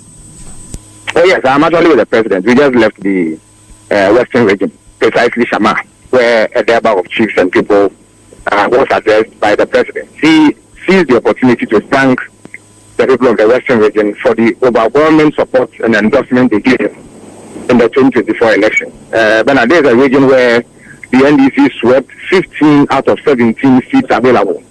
And it is the most significant win we have chalked in the Western region since the Fourth Republic came into existence. That is, if you take out the 92 elections where the MPP did not contest. So the president is very grateful for the support shown him. And he has clearly indicated that he intends to work to justify the confidence imposed in him. He reiterated what we all know, that the Western region is a significant contributor to Ghana's resource base and the overall economy. And for that reason, they deserve their fair share of the national cake. So the president pledged to make sure that that happens. He also highlighted the fact that two prominent citizens of the Western region, the Honorable Kofi Amabua and the Honorable Leata, are prominent members of his government, holding the lands and natural resources and the fisheries portfolio respectively. And for that matter, he expects that these two individuals will work in their respective ministries in a way that reflects positively on the region. So, Felix, that's fair enough. Did the chiefs not ask about the new list? Because whilst you were there, you signed a list of 13 deputy ministers and 1 minister of state. And we've looked at the regional breakdown. Western doesn't have a deputy minister yet. We do know that Central has 2 in the presence of Gisela Tetabutu and Richard Jan Mensah. I'm sure the chiefs must have asked President Mahama when are they getting their deputies, because the reason is key is that the president said he's giving us 60. From my count, we have only 4 deputy ministerial positions left, because we have 60 regional ministers, 23 sectorial ministers, 4 functional ministers, and now you have 13 deputies that you've brought. So basically, the post is finishing. So well, Bernard, I can assure you that the president will stick to the promise he made to have a government of 60 ministers. If the chiefs of the Western region had any views on it, they did not express it because it didn't come up. But I'm sure with any other group of chiefs anywhere, they would appreciate if more of their citizens got into government. But the point is that it is only after the conclusion of the nomination of these ministers and deputy ministers that we will know for sure how all the regions are fared. As we speak, every region has found representation in the ministerial nomination, and if opportunity exists, we will increase the support of the Western region. Why not? But I cannot second guess the president at this point. Okay. I think that we all would have to wait for the conclusion of the nomination, and then we can run. Okay, fair enough. Yeah. But without second guessing the president, but just based on the fact that you said he will stick to the 60, you can confirm that we have only 4 slots left. As for that, we can confirm. We can deduce. Yes, I can confirm that. Yes. And I can also confirm that it is not every ministerial portfolio that will have a deputy minister. Great, because I was going to mention that transport doesn't have a deputy, labor doesn't, environment doesn't, health doesn't, neither does foreign have a deputy. So, and even communication. Yeah, these are significant portfolios, but the efficiency of the time states that we limit the number of ministers, and that is precisely what the president will do. Fellas, Kwacho Fosu on Eyewitness News yesterday. So there you have it. 4 left. Maybe you can take a ballot. Which of the 4 needs a deputy, and where will the deputy come from? It's 3 minutes past 8. Foreign Affairs will need a deputy. No, I don't think it needs a deputy. Foreign Affairs. It's one of the ministers that doesn't need a deputy at all. The previous government had 2 deputies, I think. 2 years. Bro, stop that. What do you need? Sorry. What does a deputy foreign affairs minister do? Okay. Well, they have all the ambassadors to come. There's no point in having a deputy foreign affairs minister. All the ambassadors can be de facto deputies. Deputies wherever they are. Is a de facto. There's no. But so the workload will be. The only ministries that need deputies are ministries that have had, like for example, labor, rural development. Sorry, local government. You brought chieftaincy in. So and you brought sanitation in. Also, so if you have a deputy, it makes sense. Right. But foreign ministry, why do you need a deputy? Okay. You know. Transport. Look, let's that's an interesting question, because transport could be aviation. Someone actually texted that they should have a deputy specifically for aeronautics and aviation for transport. Because you have aviation, you have railway, road, and then we are looking to water too. So you think transport needs a deputy? I think so. Significant. What about environment, science? No. Environment, it doesn't need deputy. Because there are other people doing different. I disagree. No, there is climate change, sustainable something. But that's different. Green climate change will be more dealing with the effects of climate change. Environment is us maybe managing our own environment. So you think environment, our forests, our so there is lands also too. So those can work. Well, so you think they need a deputy? Well, I'm an environmentalist, so yes. So you think that? I will push for that. What about which one is left? Labor, employment, and something. Yeah, he may need one. The strikes will be money. There's a lot to do, so there's a lot of deputies. I was having the same conversation with my mom just a day or 2 ago about who needs a deputy, who doesn't need a deputy. And when you are saying who doesn't need a deputy, are you sure? So you think environment does need a deputy? Yeah, I think you could agree with transport and possibly labor. Yes, possibly labor. Because I think employment is becoming one of the big issues. Unemployed youth, nervous energy, and look, if you have a country with a lot of unemployed youth, that's how insecurity starts. So even though there's a youth ministry, okay, I think you will agree with me when I say sports and you don't need deputies because they've been sort of separated from each other, so they can be standalone. What about health? Health, 100%. So then we have the 4. Health will get a deputy based on what you are saying. Yes. Labor will get. Transport will get, and then you say environment will get. Yeah, but you see, environment, I'll say it's important, but I can understand if the government chooses not to focus on it. What about communication? No, I don't think so. They have government communication and communication. There are 2 different sectors. Yes, they are. Don't forget, Felix Kwacho Fosu is the head of government communications as a function. His deputy is Shamima, who works at the presidency as the deputy spokesperson for the president. George Samuel Nate, he is the Minister for Communications, Digitalization, and something. He's okay. I don't think so. You don't think he's a deputy? He should go alone. I think he has. I think the umbrella. The umbrella. The agencies under. I can say that for all the ministries. No, but I think in terms of communications, we know the main thing he's going to end up focusing on is the telcos. That's basically what he's going to be 90% of his work. Well, there are cybersecurity issues that he'll be taking care of. There is fintech. Even your industry, media. There is media. In terms of the digital technology around our media. The cost of internet, data, and all of that, he's supervising. 4G, 5G, AI. I'm saying a lot of it. I'm saying a lot of his work is going to be telco. The things I mentioned are important, but I think for our context and how important they are now, not really. I think there are things that we have to think about in the future. So for you, do the some judge without deputy. So both of you are saying definitely transport. Yes. Definitely health. Yes.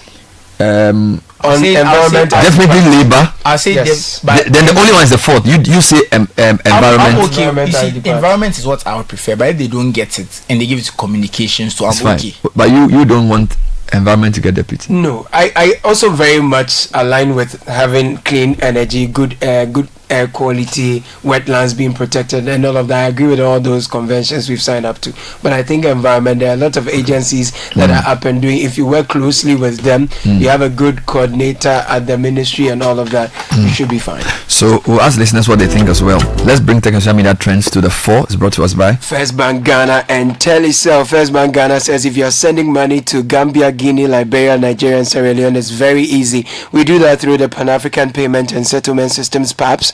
And so you can visit any of our branches with your cash and your money is transferred in no time. If you want to receive money, then you would need to have a First Bank Ghana account with us. So call 0596-921-921 to find out more. Please switch to Telecel Fixed Broadband today and experience incredible bonuses, non-expiry bundles, data transfers across devices, and lots more. Subscribe to Telecel Fixed Broadband for these amazing offers. Dial star 900 hash, use the Telecel Play app, visit the Telecel retail outlet www.telecel.com.gh. Get connected today. Terms and conditions apply. Telecel, connecting energies.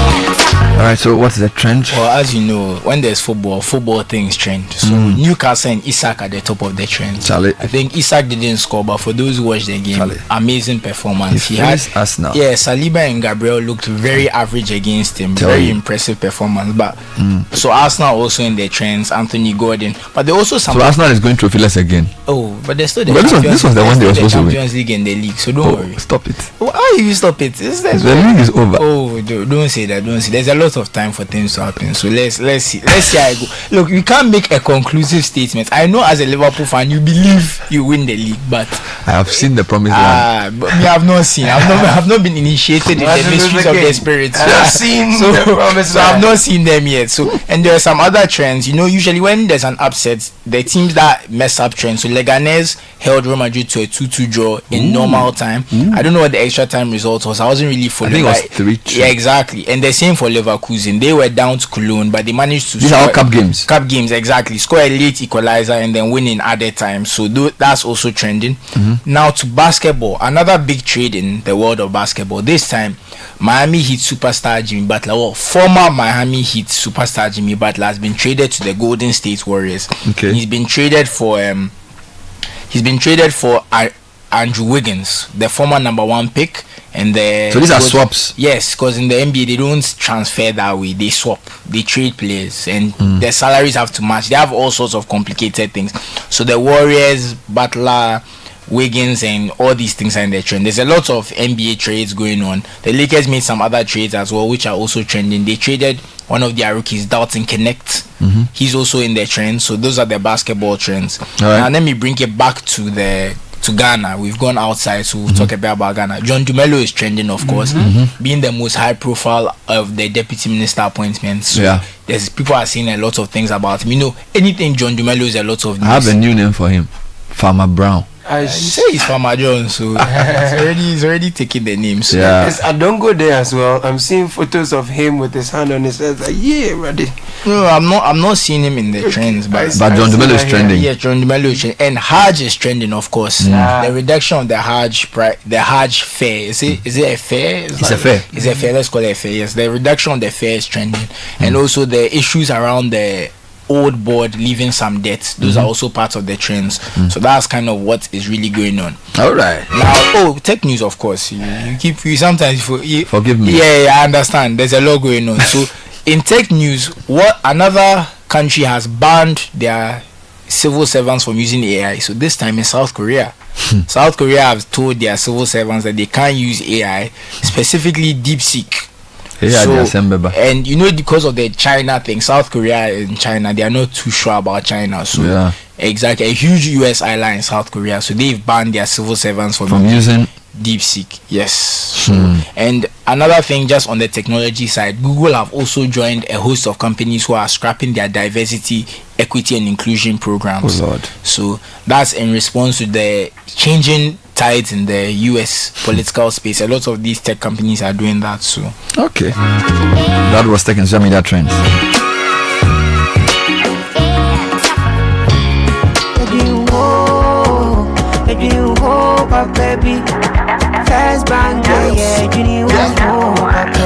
You're looking for a bank to rely on. Let me give you a shoulder to lie on. Who do we seek out to bank? Baby, no lie. Only one place where I get my eye on. Make I introduce you all to First Bank, the best services in the world, first rank. Customer service, everything is well planned. I make music, I travel, I sell land. They be my reserve tank. Cause every time I know my money's safe. Universal banking ain't in me here on the date. I'm a busy person, me no need time to wait. Now I got to Spain, even when I'm in the States. My me blue shirt, but tell me office a chilling, but who cares? Cause I bank with the best. I'm lucky, I'm too blessed. When it comes to First Bank, it's too west. Everything is you first. Nobody feed do I'm like us. Do I'm like us. First Bank we treat you first. Treat you first. Think about you first. Think about you first. You first. First Bank. Auntie T, abeg, fix me go betete Ghana. No garri, no oil, no plantain, just beans and eggs. Hey, brah, that be dangerous combination, no. Problem no day. I fit handle am. For Telecel, we the Bob say everybody gets what they like. That be why Made For Me bundles day. Based on your usage, you fit get your own data and call packages. Fala! Made For Me bundles like the way you the want town. That *530#, then buy Made For Me bundles today. Telecel, connecting energies. Join the conversation on the Citi Breakfast Show on Facebook at facebook.com/Citi97.3, Twitter at twitter.com/Citi973, and Instagram at instagram.com/Citi973 with the hashtag CitiCBS.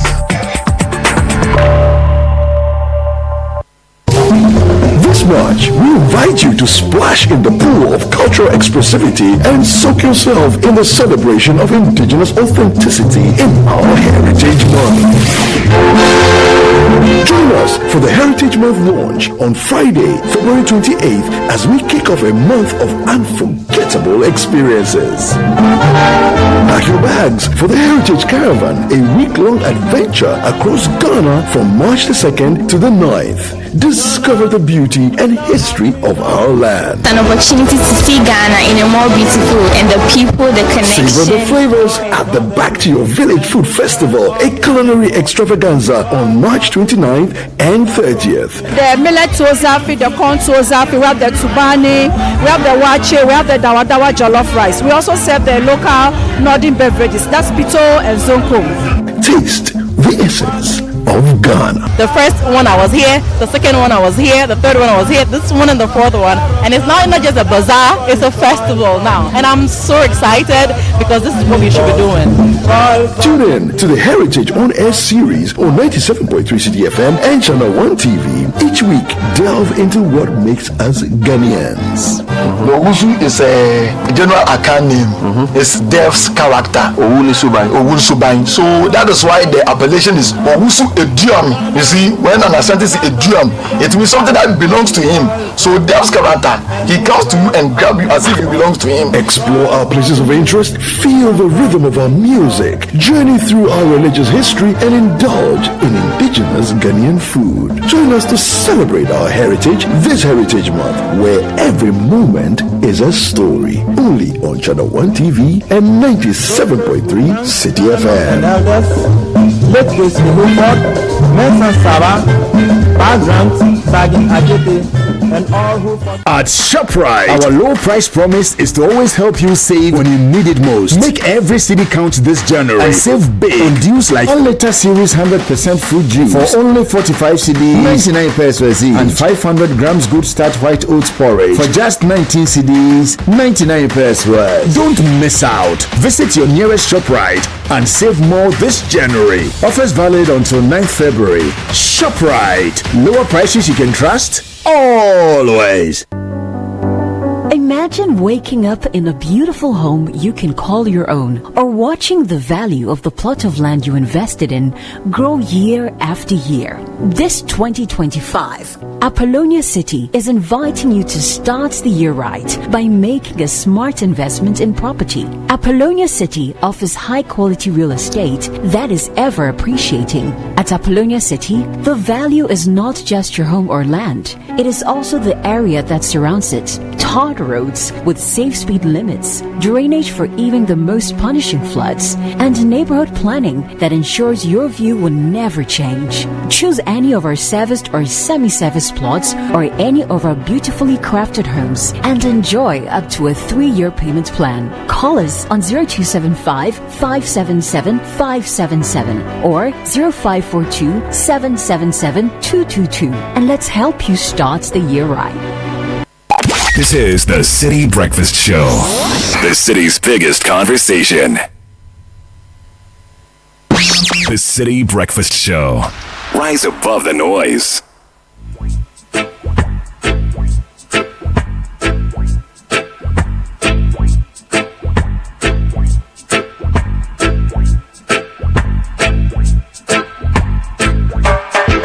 There's a natural mystic flowing through the air. If you listen carefully now, you will hear. This could be the first trumpet, might as well be the last. Many more will have to suffer, many more will have to die. Don't ask me why.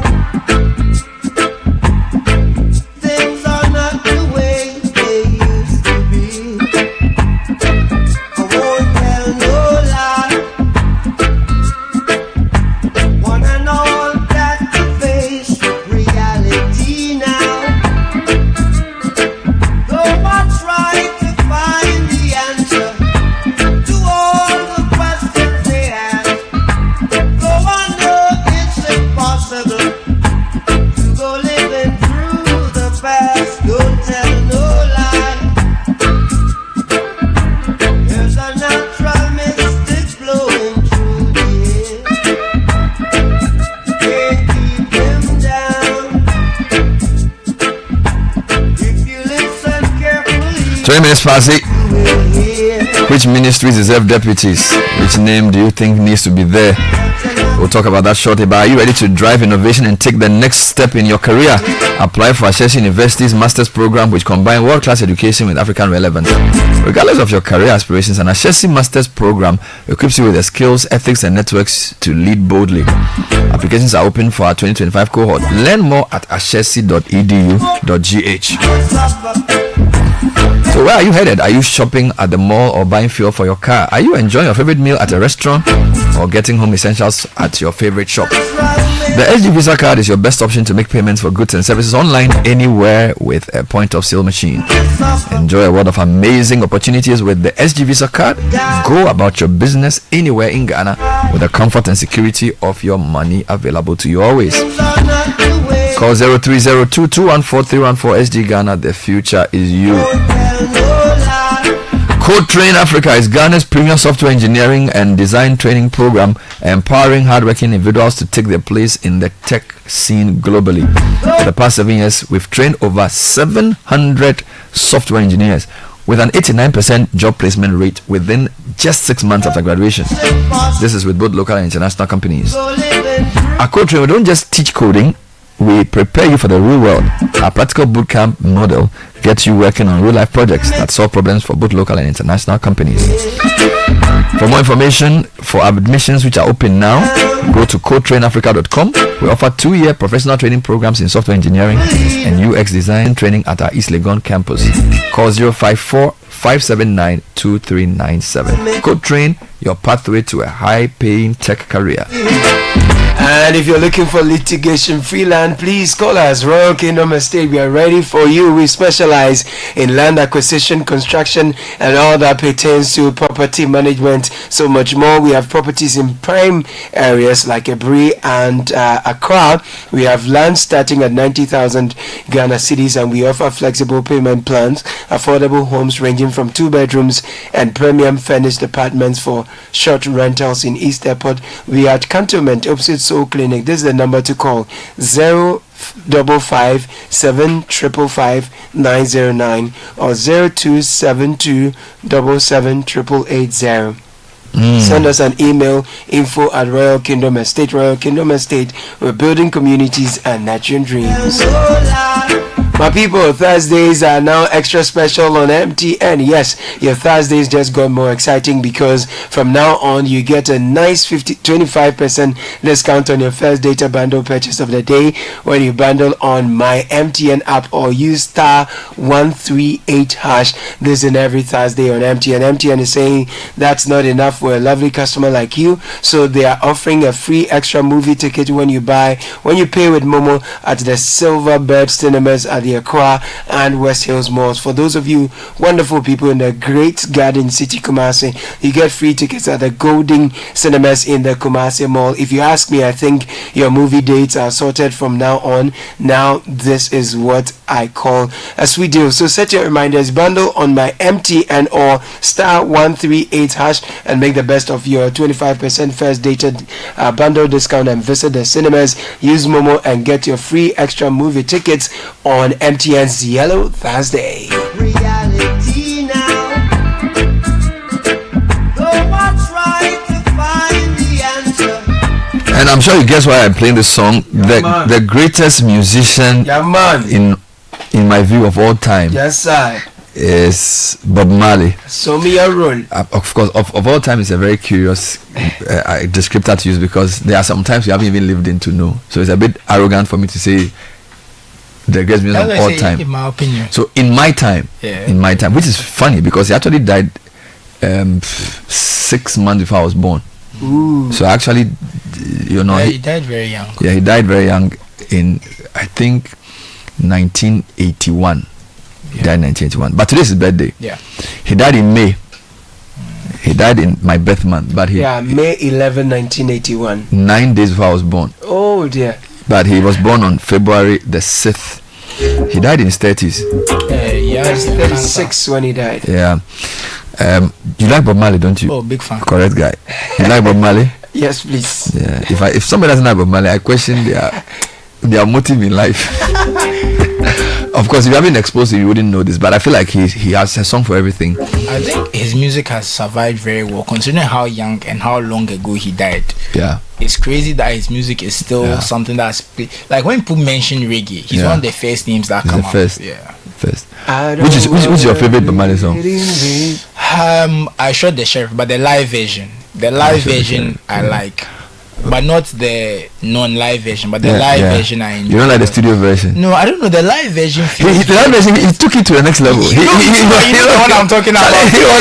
He was with his guitar, and I think he actually felt that song. I think that song was from a personal experience. See, the studio version sounds very like, I don't know how to say it. It sounds very poppy and like, but the live version is like you can hear some pain in his voice. Like the emotion is different. Yeah, I mean, I can't choose my favorite Marley song. They are just Redemption song does it for me. I think it's a good one.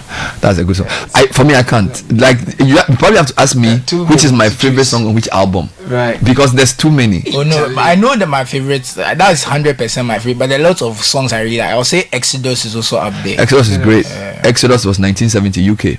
Yeah. Really good song, one of his later ones. That album is very good because Natural Mystic, which we played earlier, I think it's on that album as well. Yeah. I think 10 Your Lights Down Low is on that album one as well. Buffalo Soldier is there. No, you know that about was Marley. released after he died. Yeah, Buffalo Soldier. But that was my favorite when I was a kid. But Buffalo Soldier. It's changed now. No woman, no cry. Charlie, don't even take me there. I don't wanna wait in vain. Caleb, behave yourself.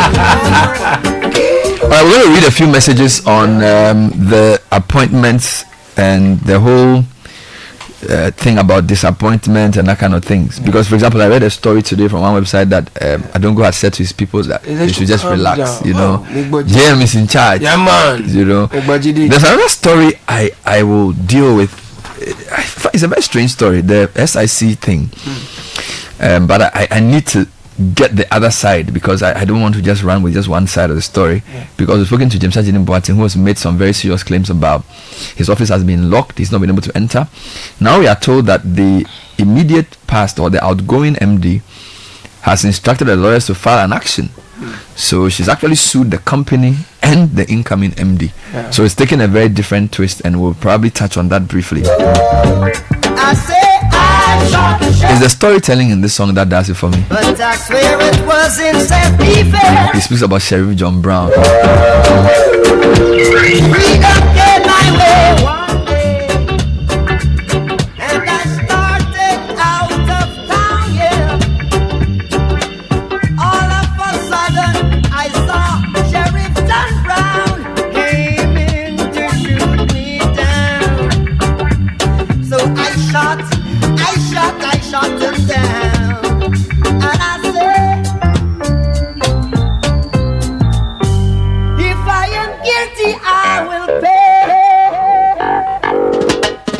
I shot the sheriff. Celebrating the legend while we discuss the business of politics. By the way, those of you don't, let me just go to the list of deputy ministers again. So finance is Thomas Nyako Ampim, MP for Esuojaman, a surprising pick from the Eastern region.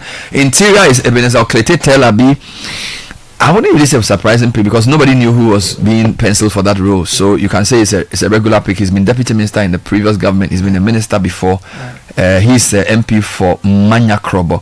Defense is Ernest Brojajemfi, who is a former, or is it the current, an executive of the NDC. I think he contested for youth organizer and did not win, but he's been there or thereabouts.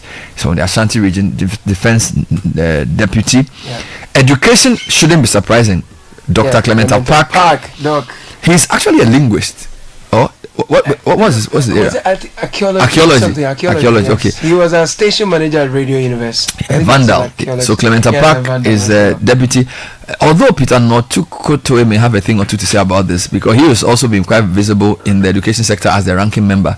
Right, Clementa Park is a deputy ranking member. Yes. So a Park MP for Bulsa South. So he's going to be there with Haruna Idrisu. Yes. Energy and Green Transition is an interesting pick. Richard Jan Mensah, MP for Gumwa West. Now, the thing about Richard is a lot of people don't know that he used to work in the petroleum sector, in the downstream, in the private sector before he became a politician. Interesting. So for those who know the sector, they will not be surprised at his choice. Right.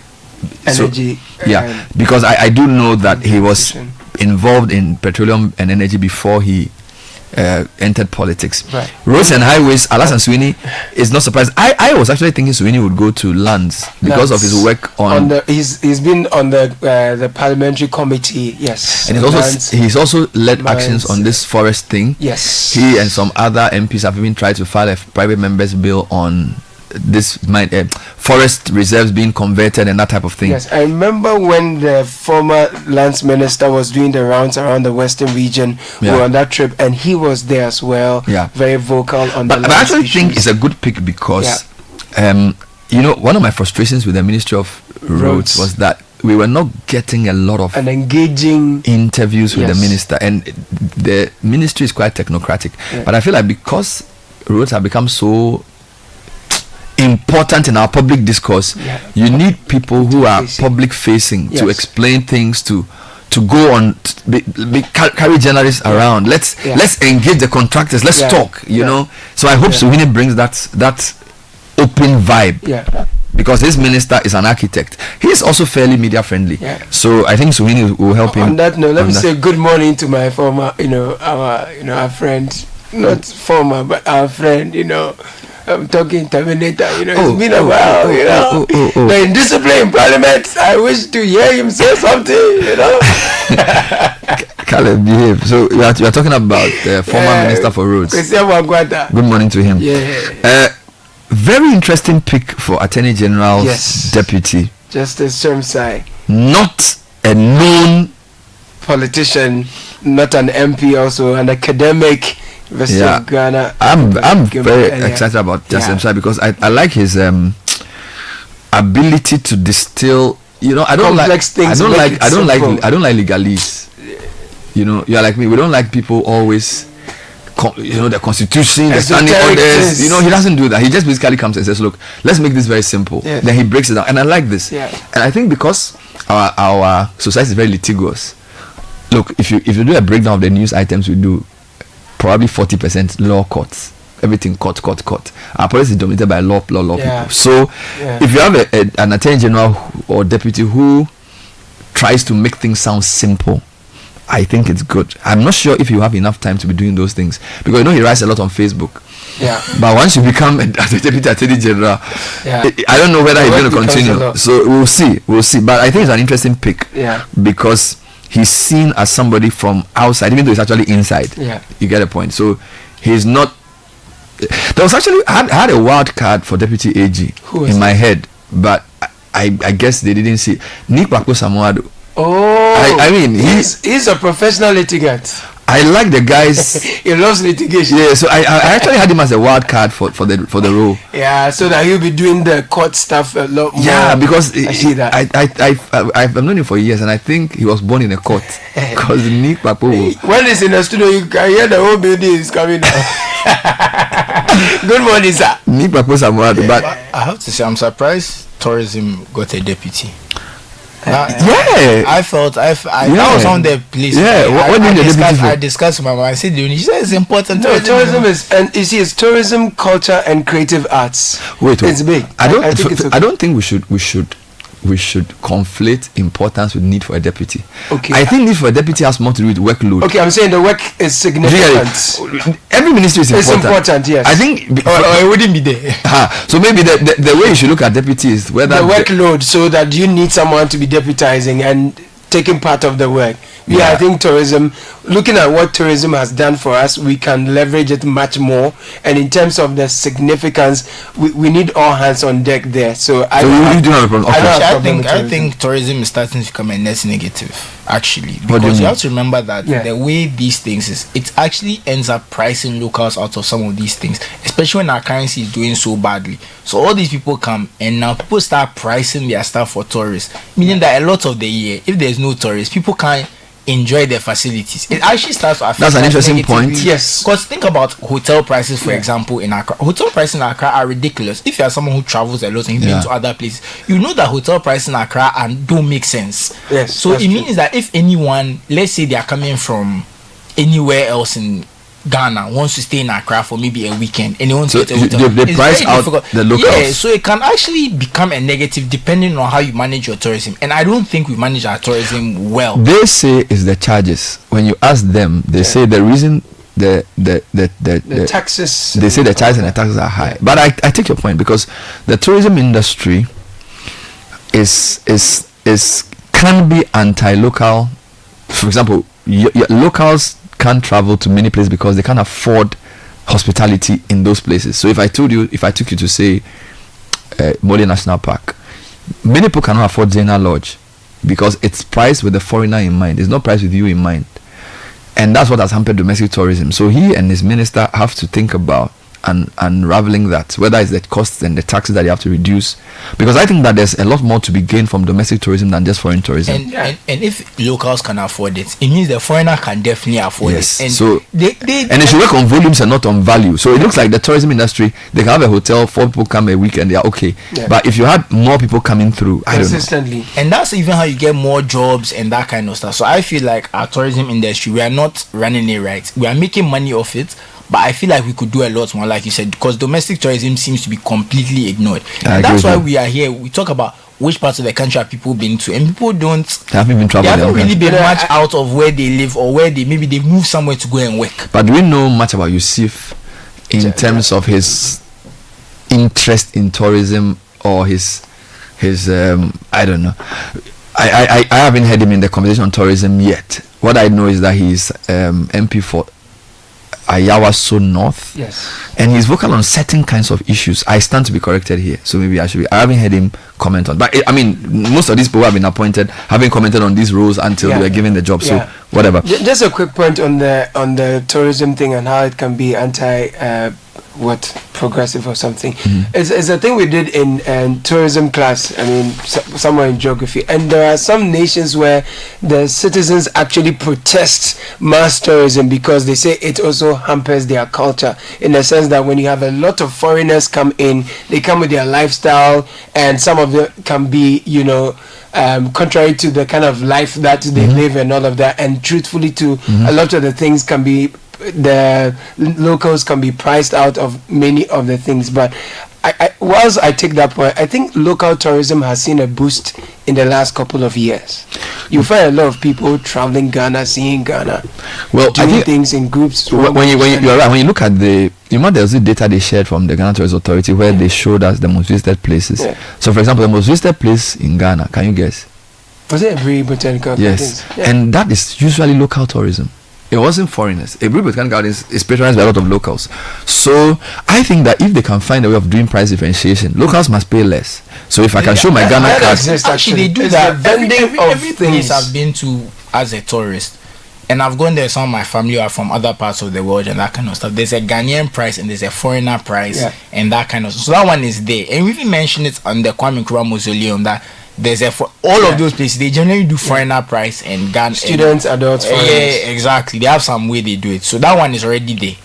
Okay, let's go through the rest. So tourism is a good one. So Yusuf Jaja, look forward to hearing him at the vetting. Yes. Lands and Natural Resources, MP for Bole, which is the president's constituency, Yusuf Suleimana. I actually thought that means they've made them happy now. No, I actually thought he'd be made Deputy Minister for Trade because he was the deputy ranking on trade, and I've had him comment a lot on trade issues. But I suspect sometimes some of this also need based, right? He's from Bole, he's an experienced guy. Maybe they feel the Lands Ministry needs his experience there because the Lands Ministry have a very tough job. They do. To deal with all these. Also, they had 2 deputies over there. No, Land is serious. They had Benito and somebody else. Yes. So Land is serious. So Yusuf Suleimana is the MP for Bole. He's the deputy minister. I like this one. Local government and chieftaincy. Retana Odole Soa. When I listened to her on the vetting, I actually told somebody I think this woman can be a substantive minister. Yeah, she actually understands what she talks about. Yeah. When she's asking you a question on vetting, you can tell that she knows what she's talking about, and it's not that way for all of them. Yeah. From lands to chieftaincy issues to trade, she came across very strong. And if you followed also her advocacy in the constituency in the last couple of years, she's always there when the residents are demonstrating. She's holding press conferences. So she has held her own, and I think that she can bring to bear all that she has shown us over the years to the ministry. So we wish her well there. And then we have works, housing and water resources. Another exciting pick, Giselle Tete-Abotui, a built environment person. So I like to describe built environment very broadly. So whether you're in engineering, architecture, building technology, or land economy, they call them, or surveying. These are the built environment professionals. Now, her minister substantive is not known to be a built environment professional, so I think it's great to have a. I think she was an architect. She is an architect. Wikipedia says she's an architect. All right. So Giselle Tete-Abotui, MP for Ewutu Senya West. She went to Care University, by the way. Yes. So she's the deputy for Works. So she's a good one. And then, as we said, Yusuf Jaja, Tourism, Culture and Creative Arts.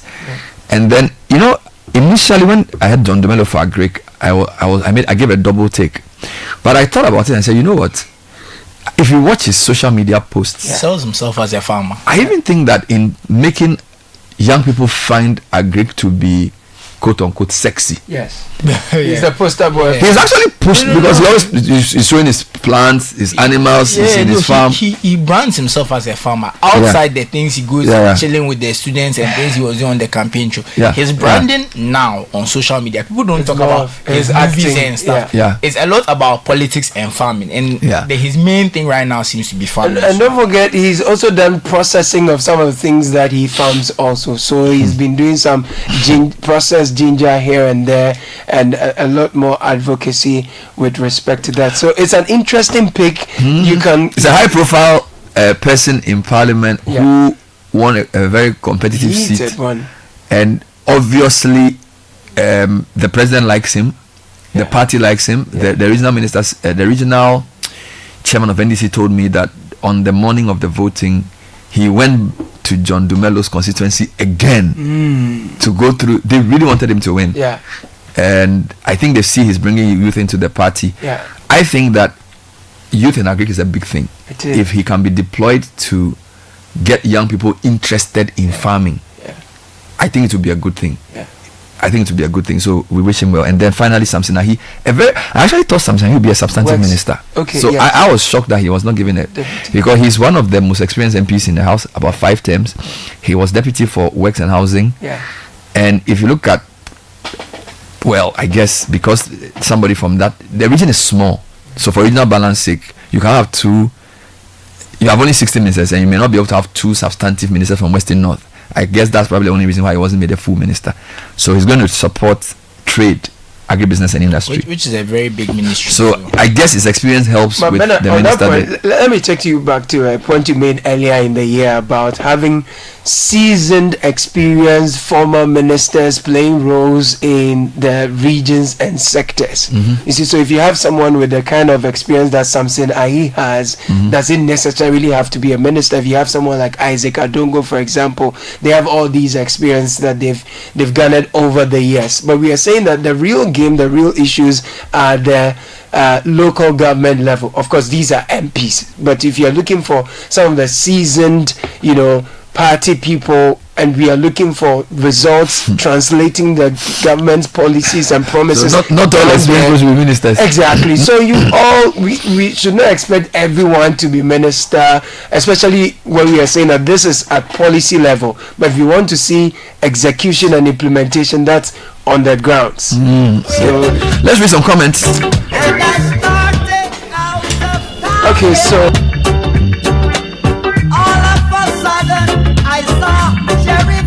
Alright, so here's your comment. 054-998-6996. Joshua from Oyaemfa says the Ministry of Transport should have 2 deputy ministers, with one specifically designated for aviation and aeronautics. This sector is crucial for our future as a key player in global advancement. Alternatively, His Excellency the President should consider establishing a dedicated agency for aviation and aeronautics development. Joshua, you didn't add where else the other deputies should be focusing on, but Aloski, tell Caleb we need Adongo to spearhead the Parliamentary Finance Committee.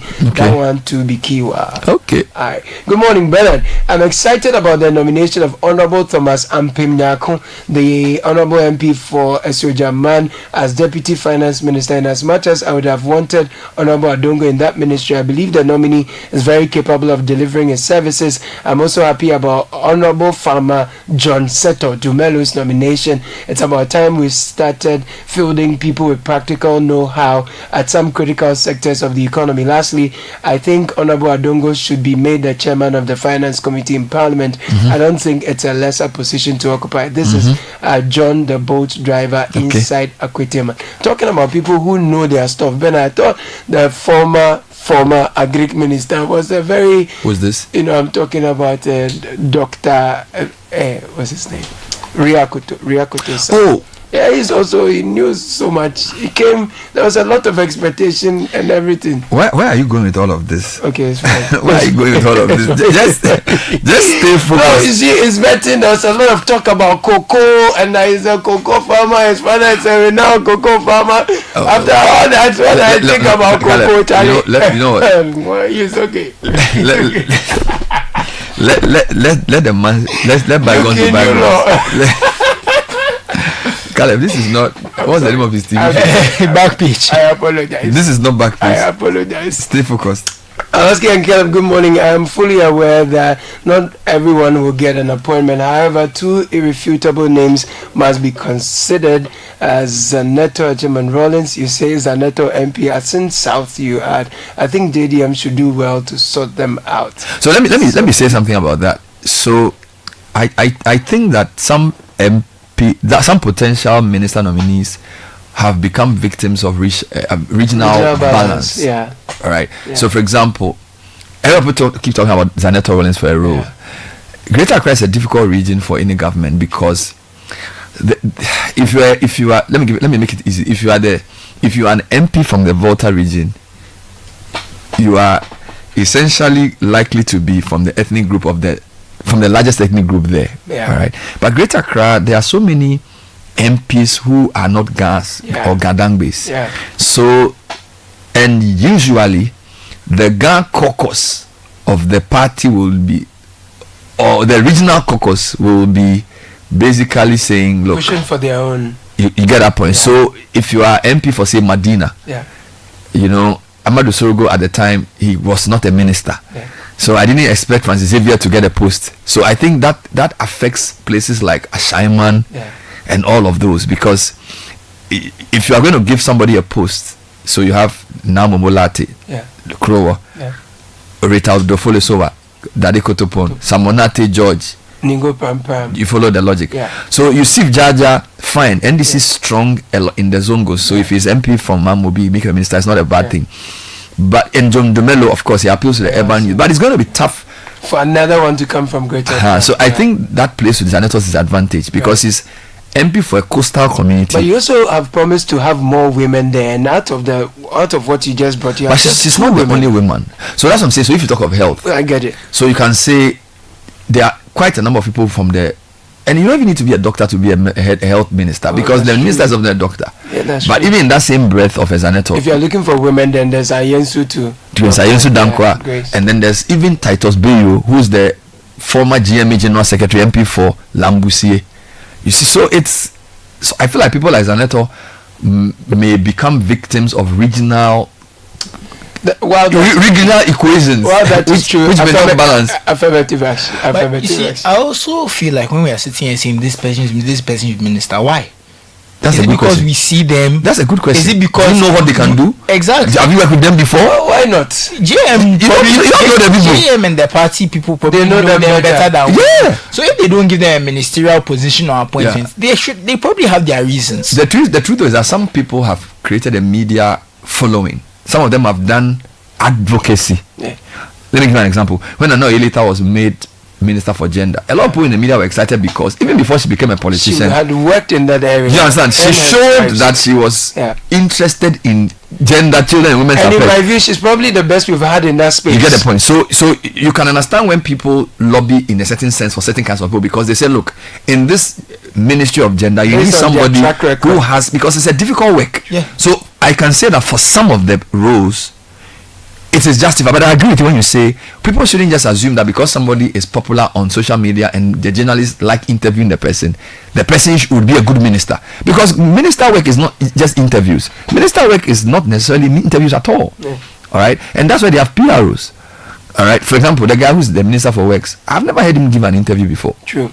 I didn't even know him. Apparently he was even a deputy minister. I've never heard of him in my life. Because that's what I was saying. But he's probably good, because a lot of people said he was pretty good. But I've never heard of him, and most people in the media had never heard of him. But the politicians in Parliament gave him a pretty cool vetting because they thought highly of him. So I think generally when people say this person should be a minister, it's I've heard this person in the media, they're eloquent, they know how to talk and things. But they might be eloquent and lazy. We don't know. I'm not saying that anyone that's the case, that's not why they were choosing. I'm not going that far. But we don't know the person in a work setting. We know the person forward facing the media, how they talk. We know Bernard from how he talks. We don't know what Bernard does in his house. So you can't say you know him. And let me even add that. So you see, the other problem is that the path to politics is hastened by media appearances. So this is what happens. Young politicians want to grow. So maybe he starts as a nook something, then he starts appearing on a show. And he says, look at Sami Jemfi. Is media created in a sense that he's lawyer, he was a leader in law school, whatever. But his appearances on media, I was like, no, this guy is sharp. Because no matter how intelligent you are, you need a platform to show it. So what tends to happen is that people use the media as the place to sell. No, it's true. To sell their, and the other thing is that people feel like if you can speak well, you should. And this is a very complicated, controversial point.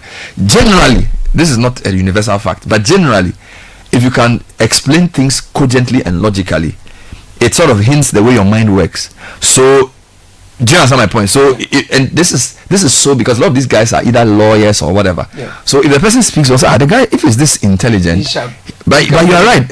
And minister work, there's human resource things, there's emotional intelligence, there's integrity. Yeah. All of those things. Even stamina, because you might be working long hours. And I always say, you see, people overrate communication in the sense that it's direct, it's in your face, it's something you deal with one-on-one. So people overrate in the sense that if someone is a good communicator, it makes them think better of the person. That one is normal because that's how you interact with people, you interface with them. But there's so many other skills that go into every job. That's why they are technocrats also, Bernard. I mean, also because one of the frustrations I'm sure you can speak better to is the fact that you have someone who is highly spoken of as an intelligent person but is not able to communicate. I mean, all the ideas are stuck in your head. So if you are leading a group of people in a ministry and you want them to understand the ideas and vision you have, and you're not able to communicate better to us, those who are appointing you, those who you are working for, how can you lead the people that you are working for? So it's a two-way thing. So I think Caleb has a stronger point in my view because, I was looking at a McKinsey research they did, and they interviewed people in like 200 companies about maybe 36 leadership behaviors. Okay, I'm trying to pull the research. And I sort of, when you look at the leadership behaviors, decision making, empathy, good listening skills, decisiveness, all of those things, about 60% of those leadership behaviors were in what you call communication categories. Do you understand what I mean? Because I need to pull the thing in. So it's basically what they're saying is that it is difficult for a good leader to have bad communication skills, and communication is not public speaking. They're basically talking about interactions, listening, and that kind of thing. So the point is that communication skills are very important in leadership roles, but being a good communicator doesn't make you a good leader. But you see, Bernard, even the communication skills that we see are not necessarily the communication skills you mentioned, because empathy, listening and stuff, you won't see whether someone is a listener when they're on radio. If they go on radio and they're arguing and they're putting someone in their place, quote unquote, and those things, that's not the communication skills you are talking about. And that's what I mean, that's what people like to see. That's what makes 100%, people popular. 100%. I'm not saying that communication is not important, but I'm saying what the communication we see as the public from these people cannot tell us whether a person be a good leader or not. That's my main point. So let me just give you the point. So the guy, this study was done by just to help us, McKinsey, right? A survey of 81 organizations that are diverse in geography, so all continents, industry, agri, consulting, energy, government, insurance, mining, and real estate, from company size between 7,500 to 300,000 employees. This is McKinsey's Organizational Health Index, and they have what they call the 4 top leadership behaviors. They solve problems effectively, they operate with strong results orientation, they seek different perspectives, and then they are supportive.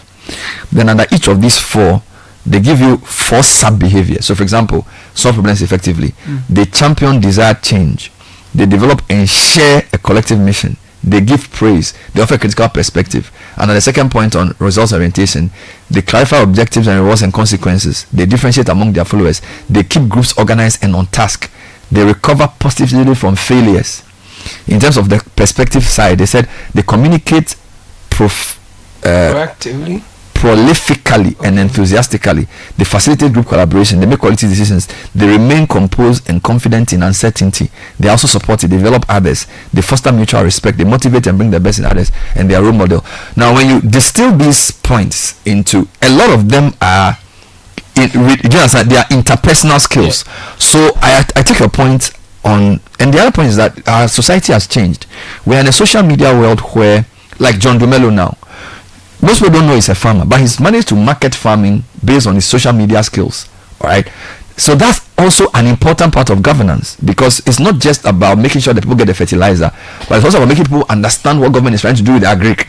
Okay, sometimes politicians overcompensate for communication because government ministers go and sit on air and just discuss their party's performance, which is not necessarily the best thing to do, because your job is not to just talk about what you're doing, but to actually do the thing. All right, so I agree with you, but I also feel like these days, if you're a good communicator, you stand a better chance than if you are not. No, and even listening to what you said, the only thing I can say is associated with coming on radio is communicating prolifically. That's one of the points you made, right? Communication proliferate and enthusiastic. Yeah, that's the only thing that you can get from seeing someone on radio. The rest of these skills, you can't get it from seeing someone on radio and TV. Do you get what I'm saying? I know. That's my main thing. But I can also look at their track record in their former work. So, for example, how does a person behave in their constituency? All right.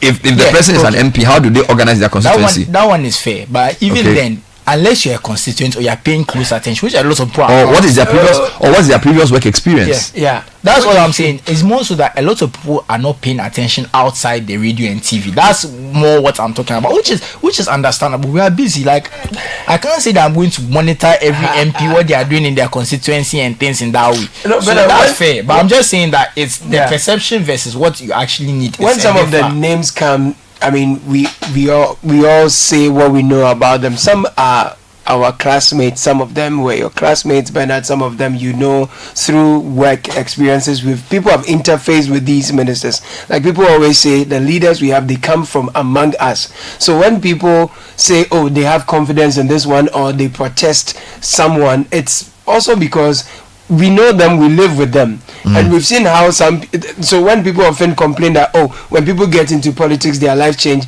on what basis do they say that? It's because before they got into office we live with them. We probably go to the same parties, we meet within the same social circles, and we know their track records. We've done projects with them. Those who will take money and not do the work, you know them. So when people come out to boldly challenge some appointments or endorse some, people from some place also people let me give you an example. People will be interest. People will be disappointed because, let me give you another example.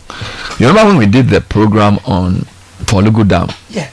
So I interviewed Dr. Gisol. Yes. Okay, he's an MP for Wa East, deputy ranking member on Agric. Right. Clearly, he's somebody who is interested in the field, and he's been ranking member for I think 2 terms or whatever. He's not gotten a mention yet. Maybe because of regional balance issues. I'm sure people will be disappointed. It's like, why is John Doelo getting the job from Accra? Over here. I have worked in the ranking as a ranking in there. Yeah. So this thing, there's no method to it. It's just what the president sees and what he wants to do. Are people going to Parliament just to become ministers? So that then if they don't get the ministerial job, then they won't do anything again. That's the point. Then we should do by election. No, which is why people are asking for constitutional change. And the other funny thing is that the constitution doesn't even say that all your ministers must be MPs. It just says majority of them. Majority of them. But what tends to happen is that the presidents look in Parliament first, and when they look in Parliament and they find the right person, they pick. If they don't, they go outside. And I think they also feel like if we give MPs the minister work, it motivates people to aspire to be MP.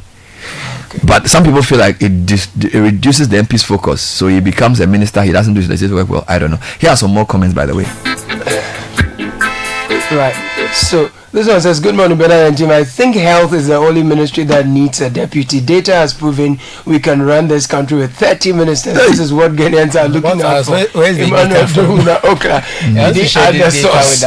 bet that I'm one person who is still shocked at not seeing Honorable Adongo's name yet, but I believe he knows what is in store for him from President Mahama. There are so many powerful offices left. Then there is something big coming the way of Honorable Adongo KD from UK Senator Caleb. Honorable Rachel Laporte should go to Transport Ministry as deputy. This is from Gordon. He said, I've not heard her name in a long time. She be in Parliament. Gordon is sharing the post from his house. Rachel Laporte. No, Gordon says they should give the post to Taliban. She was a one-term MP, I think. I don't know. Yeah. Let's continue. So, good morning, City. The health ministry needs to have a deputy who has a background in health. Either Professor Yensua Dankwa, the new MP from Joe Gatte's constituency, or Dr. Zaneto would be a good choice. Yeah. I saw that woman's health CV. It's very serious. She's a very senior doctor. Yeah. But let me tell you something. Again, you know, this is so subjective. Yeah. All right. So, for example, we know that there's also cultural issues. Yeah. How can you cope with the workload? Yeah. And the human beings there too. You see, I pity people who are taking these jobs. So, because you see, if you want to actually do a true and proper work of even running an organization, look, it's a very tough job, and the skill sets you need are so broad. It's not like you can't go to school to be trained to become CEO of Cocoa Board. It's your life's experience. Okay, I do know that for some, if you've been in a company for long, it's easier. So you've been at a bank for like 10 years and you've grown in various units. So maybe you went to Unilever as a management trainee on a special program. So this week you are in supply chain, next week you are in marketing, next week you are in finance. There's a system of training people to run a Unilever. Okay, now this is my worry. You are having very important state agencies and we don't know the track record of the people except that they have done politics and they are popular in the party. You can't expect them to outperform, say, Coca-Cola or Unilever or Pepsi, because the kind of process that you will be taken through to rise to become, say, the CEO of Unilever, you can ask him. Even when they pick you first as a management trainee, first class student, right? They sift you, write an exam. In 5 years, then places would have put you through to even get to a position to be considered leadership. It's a leadership track. So by the time he gets to leadership, he's done sales, he's done finance, he's done HR, he's done supply chain, he's done marketing, and he's probably gone to 6 countries. He's learned how to speak French, he's learned how to eat with fork and knife. Now this is a private company. Then you come to Ghana, you take a big state agency, then somebody's a government communicator who's close to the president, you make him the CEO. Good luck to him. Good luck to him, because you see, I work with a CEO. I don't envy his job. I don't want his job. I can't do it. His hair will go white. You go and cut it. every 2 weeks. Every 2 weeks, knee is there. Do you know why? Because you wake up in the morning. I'm going to how to run a company. Wake up in the morning. We plan to do program strategy meeting. Then Bernard says, "Oh, come on air today." Then some money we have to pay to some people. He has to go and deal with some finance issue. Then somebody is sick, so the person's mother is calling you some HR issue. Then some guy was going to steal somebody's food, and you have to separate from a committee to solve it. Meanwhile, some people owe us; they are not paying. And then some of your staff are receiving bad press in the media.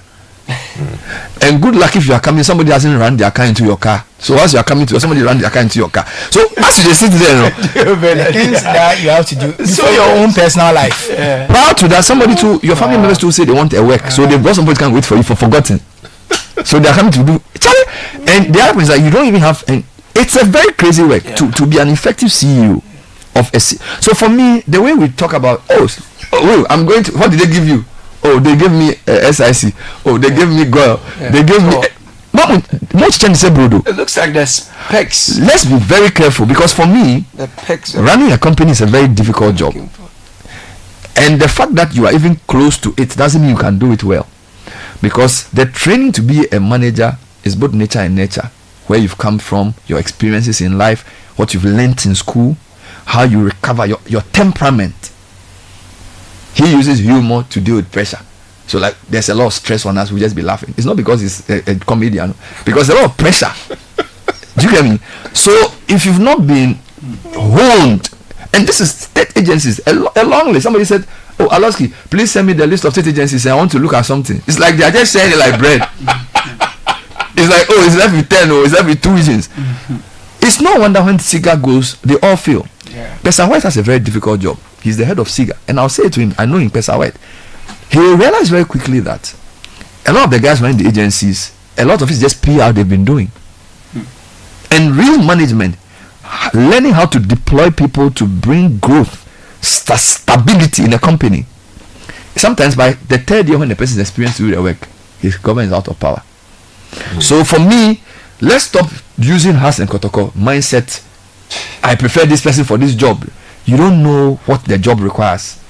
And if you look at the SICA report, our SOEs have been poorly run for decades, possibly because of this mindset that it's a reward. If he gives me a job, I won't take it, because I don't want to do it. I can't do it. It's a very difficult job. Yet people who have done 2-3 weeks of politicking, 1 month, 2 years, come on, they went around it. I pray for them.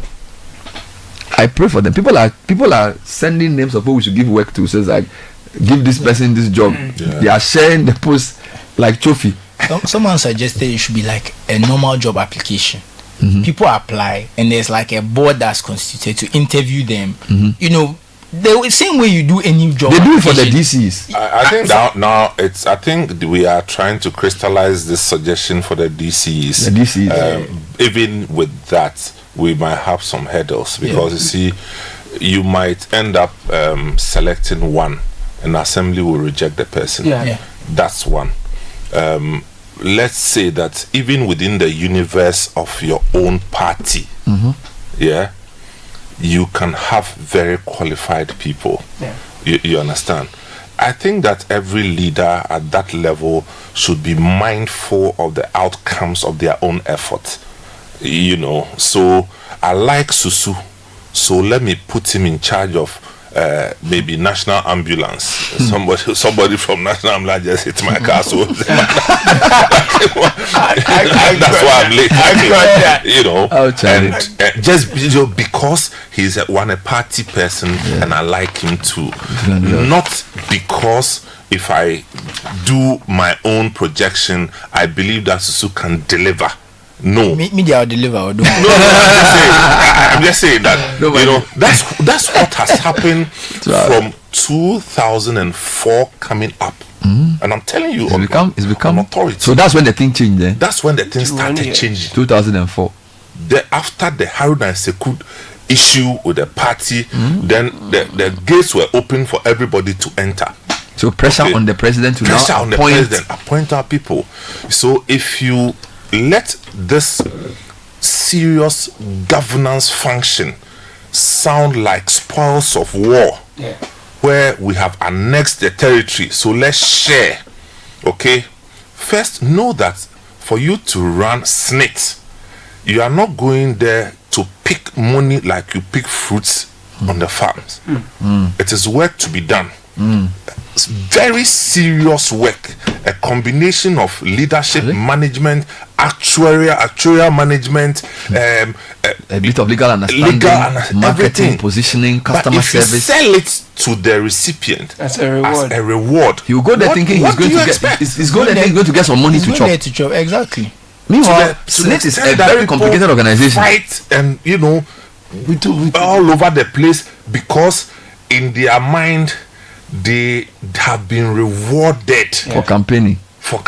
That if you say it's a reward, what else should I do? So why are we surprised when we see the stunted nature of our government or agencies, state institutions? We cannot compare our state institutions with any of the institutions, even in the sub-region. In the sub-region, we had every opportunity to grow Ghana GCB Bank to get into. We were in Nigeria, we were in Togo initially. Yes. Wow. GCB was in Togo and doing well. Wow. This is possibly the 80s. Before London. London first. Yes, we're in London. GCB proper in London. Wow. Cheapside Avenue. There, Cheapside Avenue. That's the address. It's there. Wow. You understand? So I'm just saying that we are retrogressing and we are very proud of it. Politics is if we continue this culture where politicians come into authority or governance and then they upset the establishment of state institutions by appointing people whether they are qualified or not on the basis of political expedience, it will not work. It will not work. Well, you cannot grow an organization beyond the quality of the leader. Yes. So for me, you can decide that I'll take only MPP people or NDC people, but even within the MPP or NDC, find the right people. And don't let public pressure and give me my share be what determines it. Interview the guy, make sure he knows what he's supposed to do, and then give him the job. And then some people go and then they go and clash at a place and they are fighting. It's for me. This one to say it's for me. I came first. I mean, what? It's serious. It's serious. I mean, people go and share. People leak letters and things and we can't do that. This Ghana, we are. Look, right now, Bernard. Right now, Donald Trump. Is trumping all the way he's going. It's serious. Dealing with Canada, dealing with Mexico, China, dealing with China, EU. dealing with everybody. He says South Africa. They don't even go there. Are there South Africa? They said they won't go there. Their foreign minister will not go South Africa because of land matter. No, as for South Africa, he's thrown the warning that if he doesn't return the land, he's coming after them. But the point I'm making is that all these things, as far away as they may sound, it will start having a toll on us very soon. Yeah. But the question I have for you and Samens will be, how should we approach training the next generation of leaders for these kinds of roles? Because it looks like it's not. Yes, Samens. I mean, no. Finish the question. It's fine. I'll finish the question. Why won't you ask me the question? I can't answer the question. You can answer. But before you come in, it's first of all dangling the ideal character of leaders that we want people to emulate. That's the first thing. Okay? Yep. We can't grow leaders in the name of I am rich and all I do is I showcase my wealth on social media and expect somebody to spend degrees only to be like you. Exactly. What are we talking about? So who is your role model of a good leader? Right. That's the first thing. What is the image of a good leader? Oh no, I was looking. That's point one. Yes. And I think that how do you prepare them? So this is what I'll say. Generally, the funnel is political visibility and godfatherism. That's the funnel. And so in that funnel inherently is flawed, because for people to gain prominence as a young leader, he sometimes has to take extreme positions. So he leaves school as a SLC executive, he goes on a radio station and is attacking so that he will be noticed by some big man who will say, I like you, so let me give you support to go and nurture a seat. I think that's a bad way of raising leaders. Now let me qualify it. There's a role for politicians and politics, but I think the parties must now grow the corporate classes. So for example, NDC Professional Forum, I think they can if I were a member of NDC, I would have said they are a constituency of NDC. MPP had the Young Elephant something thing, they have something like that, where professionals are nurtured, so they can say that Pro Forum of NDC, we have our quota. Okay, they shouldn't keep quiet. They should say, we are the guys who worked also on the intellectual ideas. We also did. So Pro Forum should be able to say, give us, this is the way we calibrate these positions and involve us in it, because they are professionals who are NDC leaning, as against just party supporters who are foot soldiers. Do you get it? But the Pro Forum people, they don't talk. I don't hear anything apart from Sampiali. I don't hear any of them say anything. For you. Yeah. If you woke up one day to hear that Eduji Tamaklo or say Tony Lita is the Attorney General, will you be surprised? Oh no. He can do that way. Because he's worked in the field. All we are saying. Exactly. Because you see, for some of them, for example, if you take Eduji Tamaklo, if you look at the law firm he works for and the work they've done and the quality of lawyers there, track record, he's a politician, but you cannot question his competence in terms of the suitability, in terms of the 100%. The level of work he's done. We've seen him done serious court cases. Do you understand my point? So there's no so that's what he's saying, that you see, if you have to find a way of ascertaining their professional competence by the work they've done, or at best their potential by the promise they show, but not just by their visibility. Do you understand? So I like the example you gave of Eduji Tamaklo, because if you go to his law firm, if you look at the list of people there, so the lead guy is Ayine. Then you have Ayarige's name there, you have Amalibe's name there, Eduji Tamaklo's name there, Sami Jemfi's name there. It keeps coming down. It's a big firm. I think they have like 20 people or whatever. So you can tell based on some of the work he's done. But for some, you cannot tell. And you don't know. Okay? And we are in a season where, because a new party has won, everybody's happy, they are just changing people. But I think that they should take a very careful look at, because this is my argument. Agency head or an SOECU is more important than a minister, because it's at the agency level that the rubber meets the road. The minister is at the policy level, so it's almost like saying he's giving instructions. The quality of the news team is not just on the news editor. The reporter on the ground is key, because the reporter on the ground cannot write a proper story. The news editor will run, her hair will all turn white. Do you get it? So we see this ministerial thing and we are looking at ministers, they're only 60. But running a state agency like FDA, do you know how critical FDA is, or Ghana's National Authority, or Minerals Commission? These are very important, or even EPA, DVLA. You get it? So these are highly important. So look, I think the EPA boss is probably more important than even the Minister for Environment. True. Because the Minister of Environment may not interact every day with companies in their work. Actually, should not. Yes. So if the EPA boss is not solid both on a technical and on a managerial side, and who's the other point? So the question you ask, second answer. So number one, I said the person must have professional competence. Number two, there must be a right balance between technical and managerial, because they are not the same. So Thomas Obindakun is the head of our technical side. All right, he's a technical person, but he needs to learn management to do his work well. So he was taught his technical thing in the school he went to, but he has to learn how to manage human beings, how to assign roles, how to check, follow up on things. Do you understand that?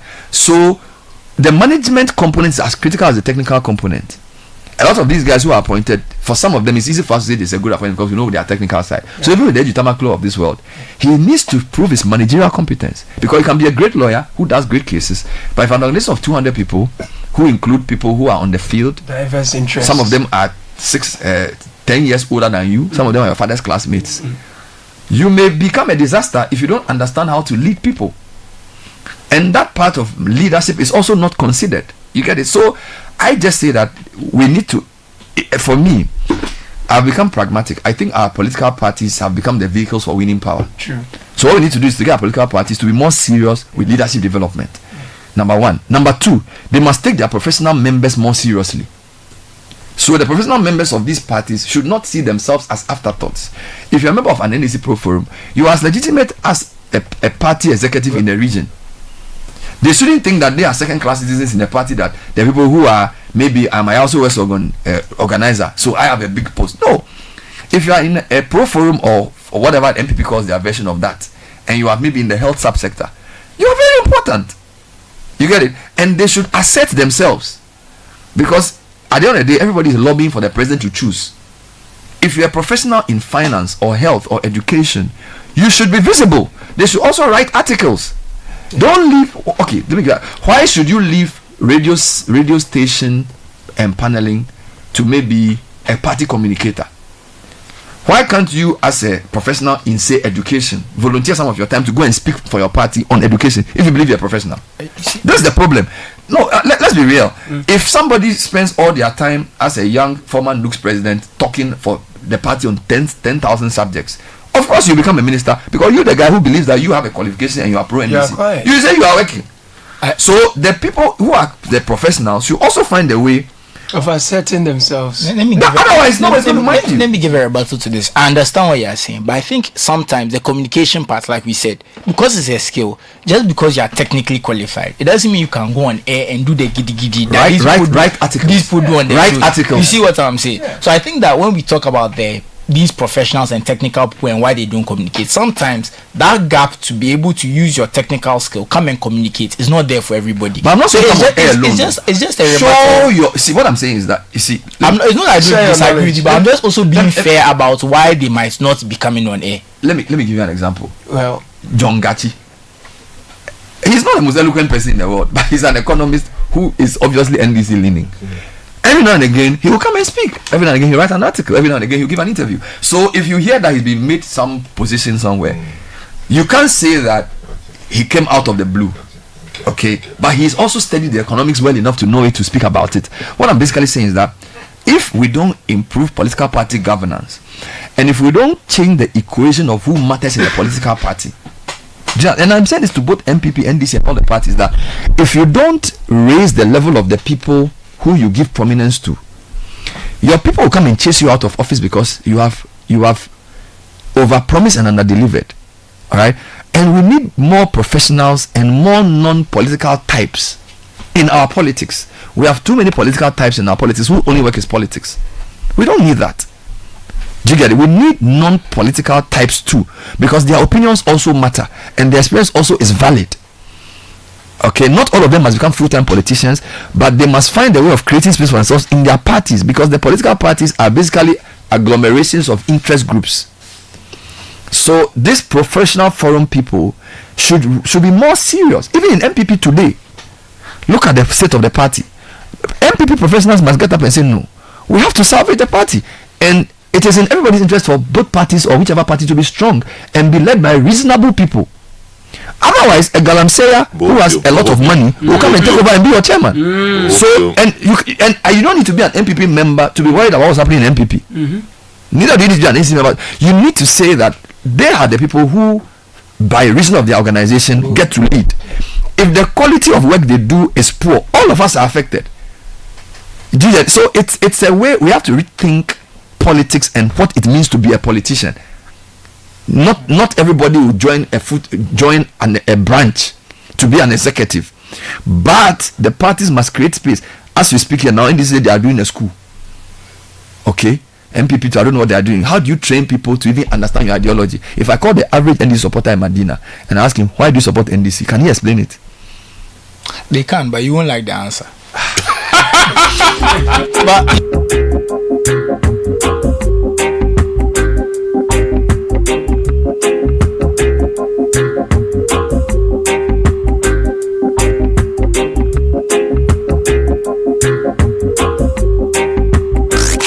unleashing the power of relevant radio. This is Citi 97.3.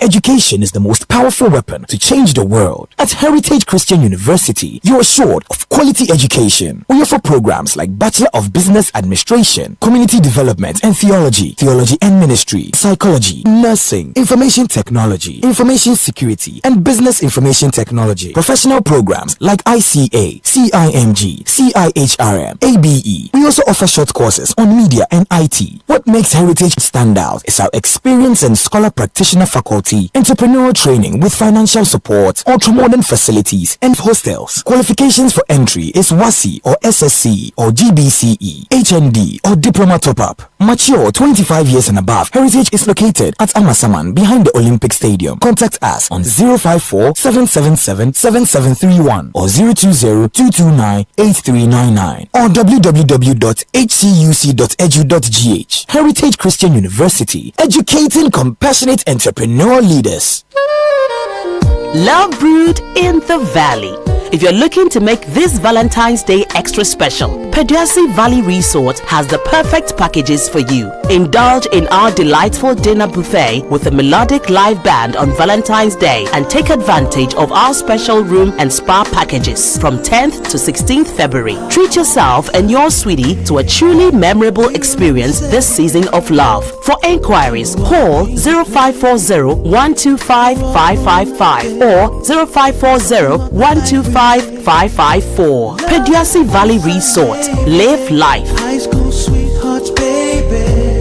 You know, even then I knew it just. Hey, so what goes into building quality structures? I mean, literally, what goes into it? Wujaf, you don't want to be sitting here somewhere worrying whether or not you did a really good job. It'd be very simple equation. If there's no diamond cement in the mix, massa, forget it. Don't start cry. Menye, diamond cement has been providing builders, block makers, and construction companies that peace of mind for years. Diamond cement is 42.5R grade cement. Unbeatable quality made right here in Ghana. And because we have your pocket in mind, we provide 32.5R grade so that everybody getting on. No long talk, Jack. If there's no diamond cement in the mix, don't start. Locate Diamond Cement Ghana Limited nationwide with factories in Aflao, Takrade, and Buipe, or call 0244-313-368 or 0540-111-978 or 0202-021-175. Diamond Cement, still as hard as a diamond.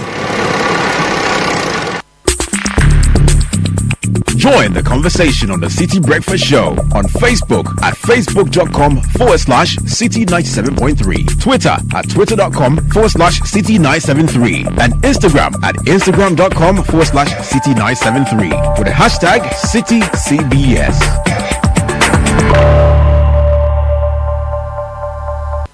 The Citi Breakfast Show. Rise above the noise.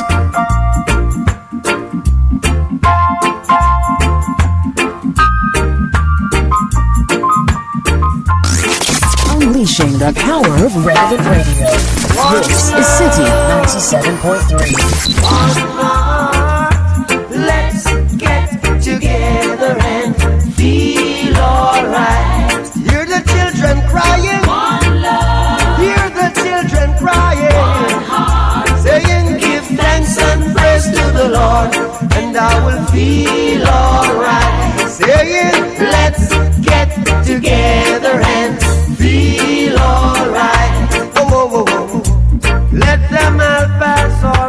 9:26. Today, today is a very interesting day. I mean, a lot of my favorite people are celebrating their birthdays today. So, Bob Marley's birthday is today. Nia Patu Plan's birthday is today. Salam Abdul's birthday is today.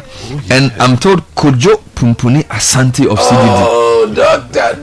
It's like the stars have all aligned. No, he's a big one. To produce some very great people on 6th February. So, Dr. Kojo Asante, I wish you a happy birthday. Coming in from Mr. Diaba's in-law, that's the name, Anthony Eshonru. That's the name. Happy birthday, Mr. Diaba's in-law. Oh, Tony. May God grant you good health. Anthony Eshonru is the person sending the request. So, Anthony, thank you for sending this one in. And now, quickly, Omni Basic Bank, Ghana's fastest growing bank, has a new tagline, not just another bank. Yes, you heard me right. Omni Basic Bank has a new tagline, not just another bank.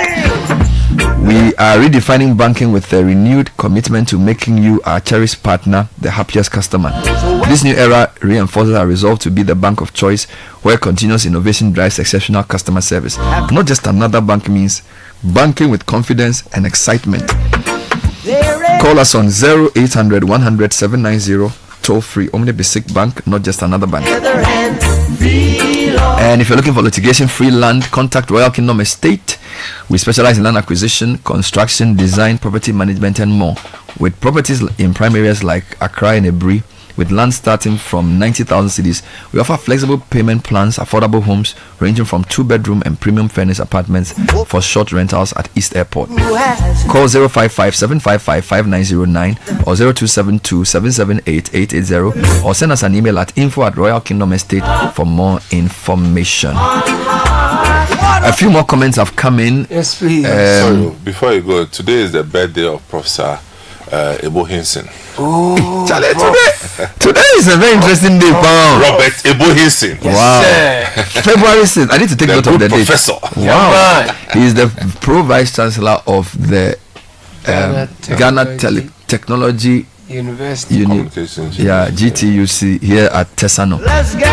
So, Professor Hinson, happy birthday to you. Wow. All right, a few of your comments coming in on this. I won't call it a complicated discussion. Obviously, a difficult conversation to have, but that one has to be had. Yeah. Caleb, help me with some. For example, Bernard Anthony is asking a question. He says, really, let's call a spade and not a spoon. Apart from Dr. Zaneto being an MP, what else do you really hear her do in the party? It's probably because it's probable that she doesn't even want it. Okay. Good morning, City team. If approved, can we get an explanation on how the Transport Ministry will respond to calls for alternative means of transportation in the country? Mm-hmm. And can we explore sea travel in addition to introducing railway as other cheaper means compared to expensive air travel? I think managing traffic situations in Accra will be very key if we want to see significant changes. Dennis from Medina, speaking to an issue we've discussed much earlier. Good morning, Bernard. Are the personal assistants to ministers and their deputy positions covered by the state? From Alex, and this is coming from Alex, and he says, congratulations to John Dumelo. We hope he changes the poultry industry. Okay, Farmer, good to see you. Congrats to John Dumelo. I'm very proud of him. We, the people of Likwe Township, are very, very happy. William Kakraba Kwashi. Yo. Good morning. I also want that to put more food on your table tomorrow morning. You're entitled to be happy.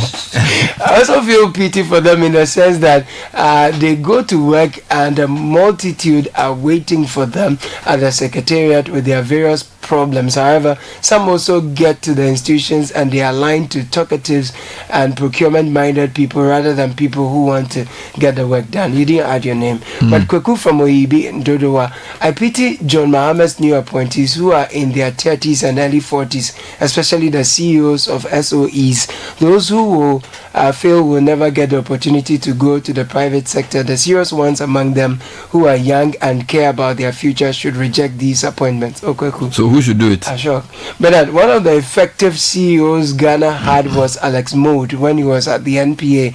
Many people thought it was a private company until he explained to them, and today his blueprint runs through the organization. You didn't add your name. Good morning, team. How did Malik Basinteli with no formal work experience but less than 3 years Okay, you are asking questions that I don't have answers to. It's like on you.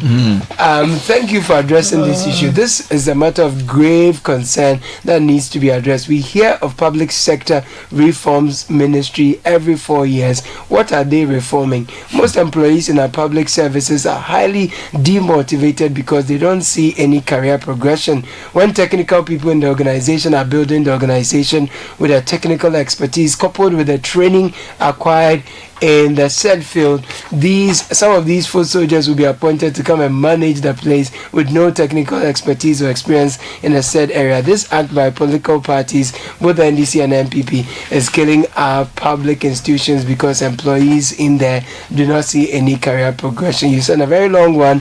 You don't add your name. Thank you for that. Bernard, I believe we should not underestimate the immense effort and sacrifices involved in bringing a government to power. Many individuals work tirelessly, dedicating their time, energy, and resources to ensure electoral success. It's only fair that their contributions are acknowledged and appropriately rewarded or compensated. However, to ensure that government remains effective and results-driven, there should be clear performance benchmarks in place. Every appointee or beneficiary of such opportunities should be given well-defined targets, key performance indicators to guide their work. If they fail to meet these expectations, they should be replaced. This approach ensures that while loyalty and dedication are recognized, competence and accountability remain the primary criteria for holding positions in government. Can I respond to this comment where you said people need to be rewarded and stuff? In a lot of countries, maybe because you are not there yet, our economy is not that big, people volunteer. They do this from the kindness of their hearts. Why? Because their reward is a country working well. And the country working well is the reward. It benefits all of us. So I understand what he's saying, that okay, you've worked hard, you deserve a reward, whatever. Maybe they should do party for you. Seriously, because politics it shouldn't be a job in the sense that, oh, I've worked, so I should get paid. It matters all of us. It affects all of us. If the country works well, you see people taking their time after work, they go around for 3-4 hours, going to knock on doors, talking to people and stuff in other countries. My aunt does that. My aunt, when she finished her doing campaigning for the Labour Party in the UK, what did she do after that? She went back to her job. So she's a volunteer. She's a volunteer, and it's because the country is working. She can get her pension. It's bread and butter issues. The context. So here, if you are in a party at the local level, you are you're a member, and it's about what you can also get to chop. Bernard, let me ask one question. My constituency is Ejumako Inyanisia. And then the MP for Ejumako Inyanisia is now the finance minister. Now, how would that benefit me as a person? You can brag about it. And then what? It means you are a big man. Because your MP is the Minister of Finance. No, what I'm saying is that or my uncle, or he comes from my hometown. It's a question of pride. What? That's the question. Do you want roads, or you want the roads minister to come from do demonstration? If you don't appoint somebody from my geographical area, then it means, I don't get it, because maybe when he's doing protocol, you put your name inside. No, what I'm saying is maybe that's politicians who have created this vicious cycle, because they go promising it as a reward, and then it comes back to bite them. And even in the midst of it, they still keep promising people. They meet people and tell them that, don't worry, we'll deal with your situation soon. Don't worry, we want to. You remember Jachi Kwesin? He was, when Mahama went there, he promised that if you vote for me, I'll make him a minister. So now, that's the political language. So if the people of Asin North say, Charlie, I can't fall. But K.T. Hammond was a minister, a senior minister at that. What happened to his constituency? What do you mean? They sacked him. What did he do? I mean, what did he do? He lost to benefit the entire region. For me to go and put my neck on the line, and I'm using K.T. Hammond just as an example. To go and put my neck, he's a fancy, so he has to come, he has to be a minister. And he became a minister, then what happened? And we should look at the bigger picture.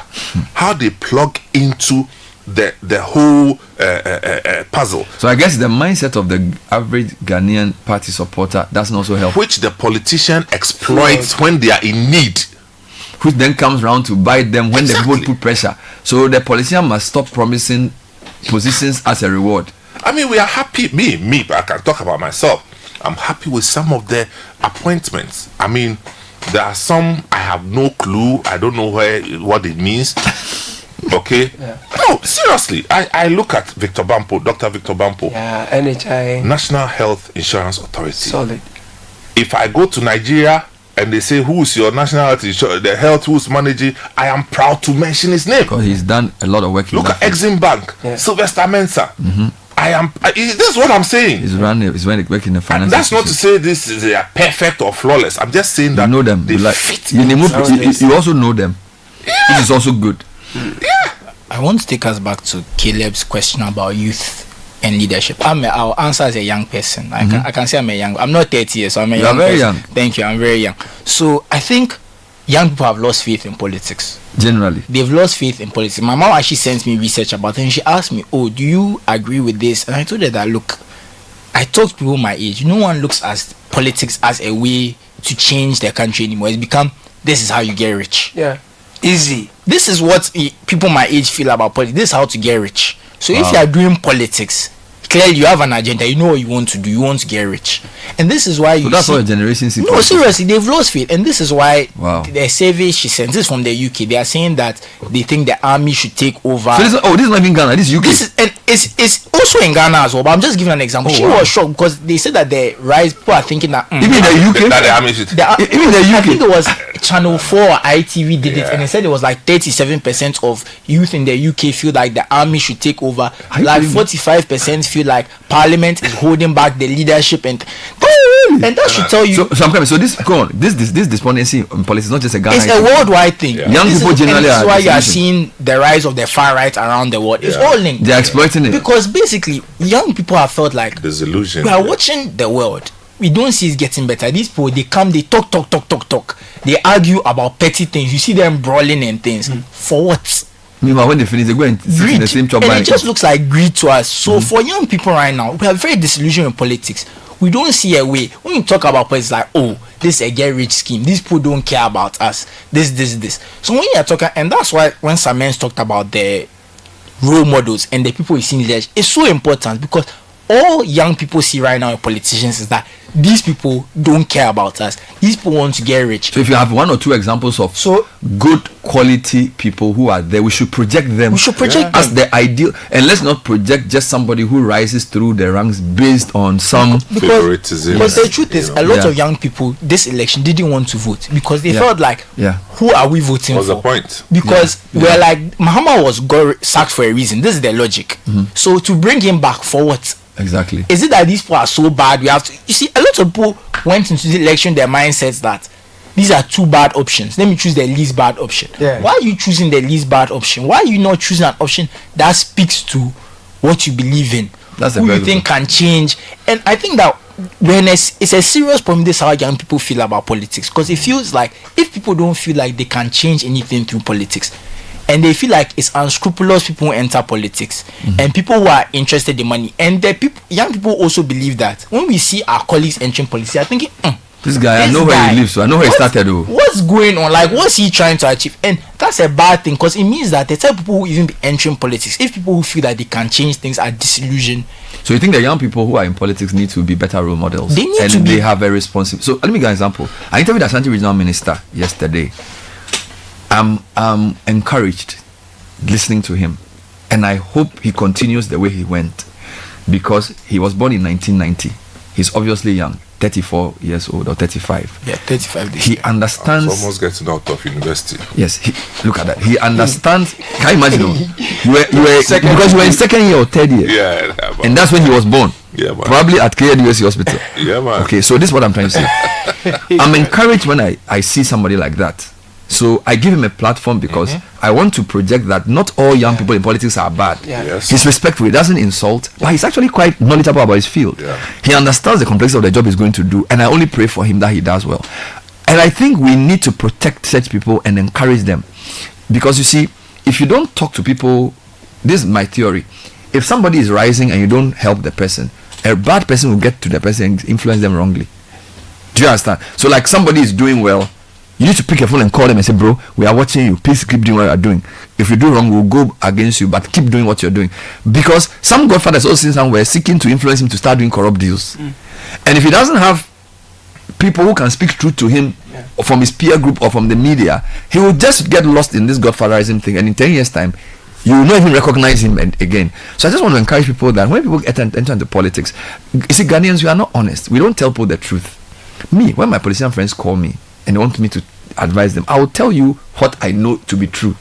Because I won't. A lot of people do like, oh, Charlie, honorable Charlie, you guys, you are good. Oh. You do. No, you're not good. What you're doing is terrible. Yeah. So you need to be able to also speak truth. So if somebody is your mate from school and is in politics, so when you meet your friends, you tell them. Yeah.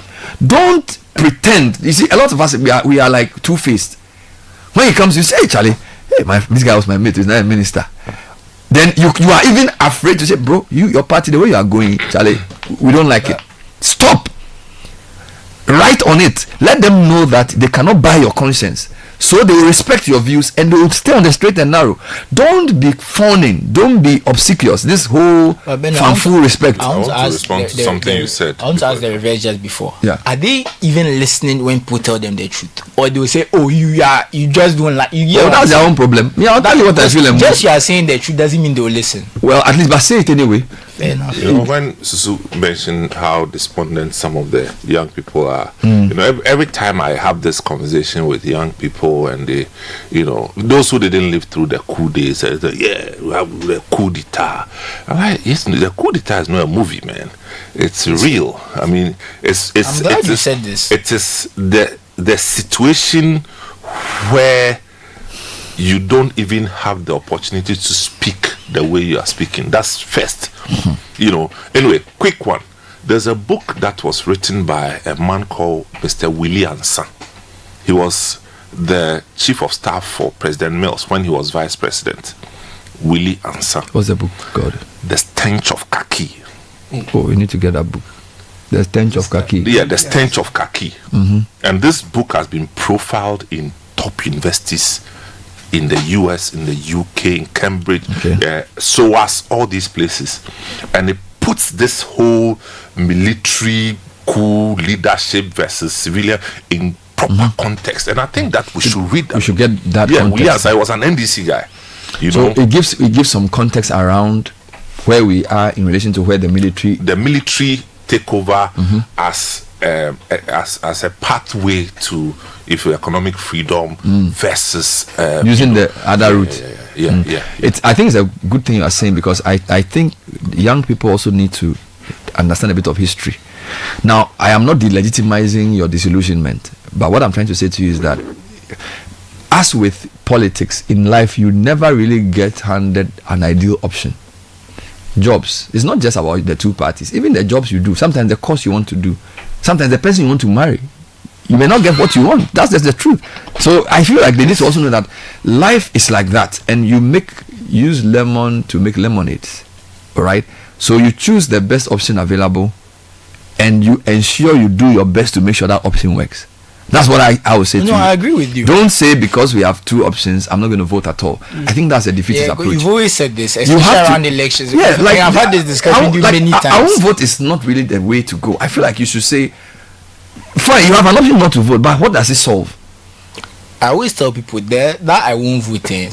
People will vote. Yeah. Even if 3 people vote, let me not even say 3 is small. Let's say 10 people vote. Even 10 people vote. If somebody gets 5, somebody gets 4, and somebody gets 1, the person who gets 5 will lead the country. So those 5 people will decide everything. So at least do your best to influence the decision. And then the last point to add, to see, every path has consequences. So the military path may appear to be a solution to disillusionment with the politics of monocracy, but under military rule there was a lot of corruption too. Right? So we should not glamorize. And I look at the Burkina Faso thing every week. People are sharing stories about Burkina Faso's leader doing this or that or the other. And I feel like, you start calling you an enemy of Pan-Africanism if you say that those stories are verified. If I feared what people will call me, I wouldn't be here today. So as for that one, it's not an issue.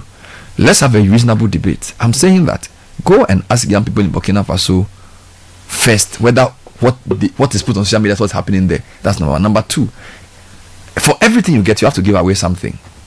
All right. So I feel like glamorizing some presidents in some country every day he's done something good. It's a very cheap way of just tickling yourself and laughing. All right. You need people who build structures, who give people an opportunity to thrive. We don't want messiahs in our society. So this messiah complex of some leader, he has done this, and we just say it gleefully, and we compare it to ourselves and say we are not doing well. It's funny. The fact that you and I are able to do this on air consistently for how many years we've done it in this country is better than most African countries, and we have to be proud of this. Now the trouble is we don't use it to do anything. It must change the way we think so we can take better decisions. That's the next level, but at least have that freedom first. So the perspective he talks about is important. Young people must also know that this idea that because democracy is difficult and there's a lot of corruption involved, we should go for the other option.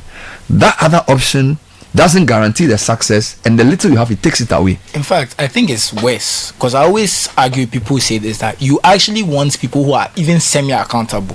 At least if someone is corrupt and they are annoying you, can vote them out. At the very least, the military, if they are corrupt and they are doing whatever, and you start talking, is it not firing squad they'll find for you? So, and I don't know why, you see, people assume that the people they are going to put in charge will be principled, but that's even scarier, because you are going to a situation where the person you put in charge, you don't know whether they are principled or not. If they are not principled, you just have to look at it and say, you know what, sorry for us, but that's what we have to deal with. I think that's infinitely scarier. Like I won't say I'm happy with what things are going on. Me and my people my age are not happy. It's like we feel like our lives are not going as far as it can go. We feel like it's being taken away from us, but I don't think that getting rid of everything and putting some random person there and hoping that this person will be principled, this person will do the right thing, because there's definitely examples of people like that who have dragged their countries up, but I don't think that that's the majority. I think for every, what's the guy's name, is it the Singapore guy, I can't remember. For every Lee Kuan Yew there's Mobutu, there's about 3 Mobutus. Seriously. We'll take a short break. No, today you are giving me things. For every Lee Kuan Yew there's a Mobutu. No, for every Lee Kuan Yew there's 3 Mobutus. That's what I'm saying. We'll be right back. Stay with us. This is the Citi Breakfast Show, the city's biggest conversation. Love brewed in the valley.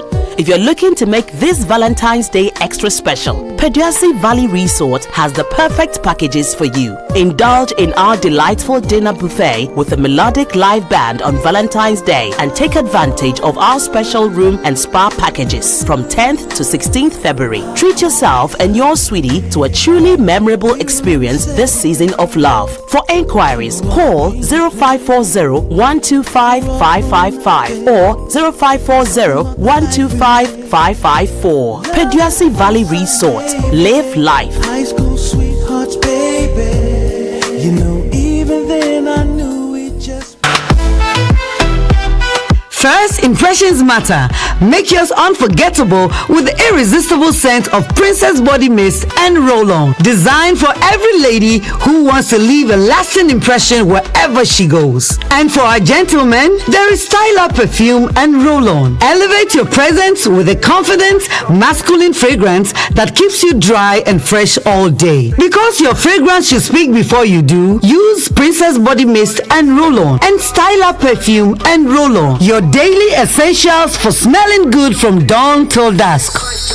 Princess and Style Up. Smell good and feel great together. The GC brand. It's all about you. This advert is FDA approved.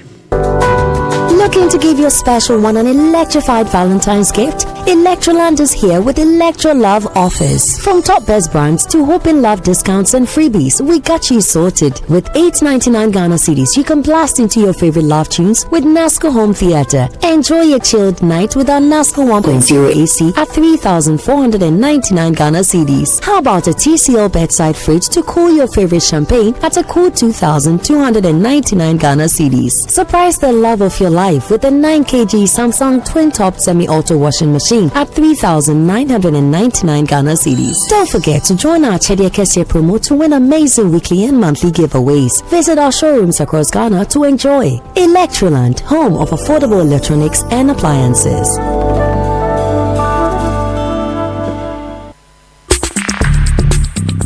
Join the conversation on the Citi Breakfast Show on Facebook at facebook.com/Citi97.3, Twitter at twitter.com/Citi973, and Instagram at instagram.com/Citi973 with the hashtag CitiCBS.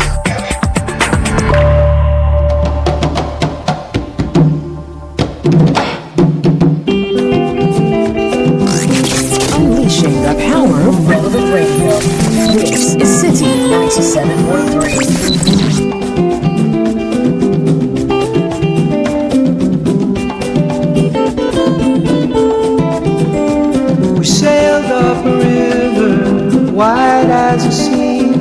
We slept on the banks, on the leaves of a banyan tree. The Citi Breakfast Show. All of its Rise above the noise. rule the night. Some stories are magical, meant to be sung. Songs from the mouth of the river when the world was young. And all of its spirit voices rule the night.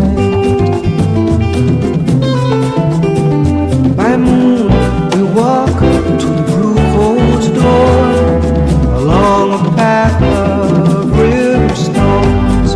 Women with their nursing children seated on the floor. We join the fevers and the broken bones.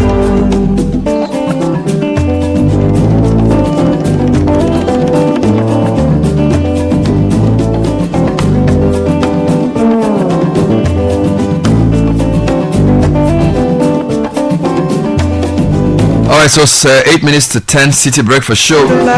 We like your comments. Let's read two quick informations for you before we get into the... Yes, this one says, Bernard, this is the problem. The people who understand the job are not ready because of the nature of politics in Ghana. See what's happening with the SIC. The former MD is in court for what? Yet the former MD is not an insurance person. Through and through. Okay, so good morning, Bernard. I'm following the conversation keenly, and I agree with you and the panel that choosing the right leader in our SOEs is critical to their success. Can we mention just one SOE that has been turned around due to the quality of the CEO, just to substantiate your point? Okay, so quality, experience, and value-led leadership should always be the focus in selecting leaders. Koku Chenebua Ofori send that through, Bernard.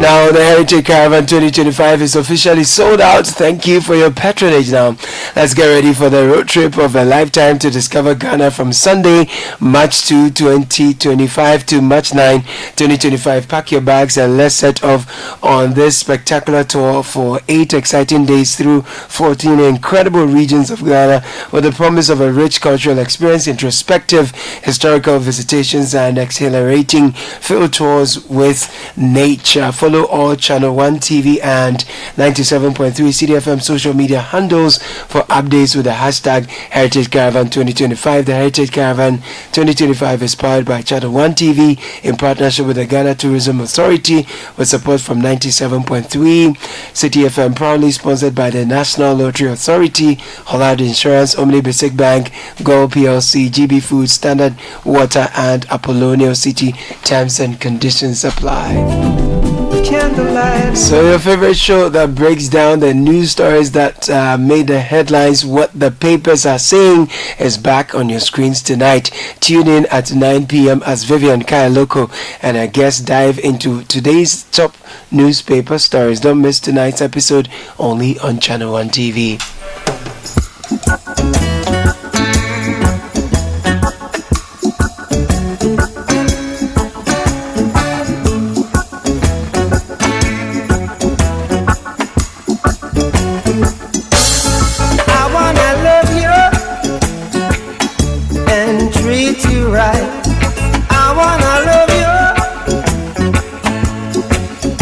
Every day and every night we'll be together.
a table.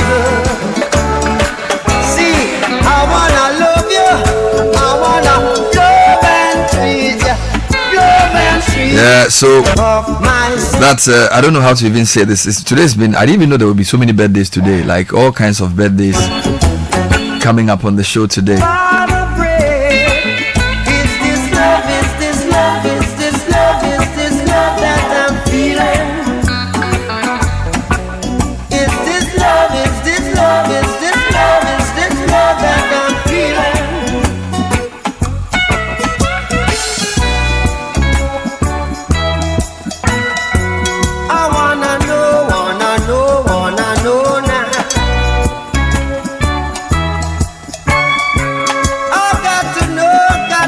So that's all we have time for today's edition of the Citi Breakfast Show.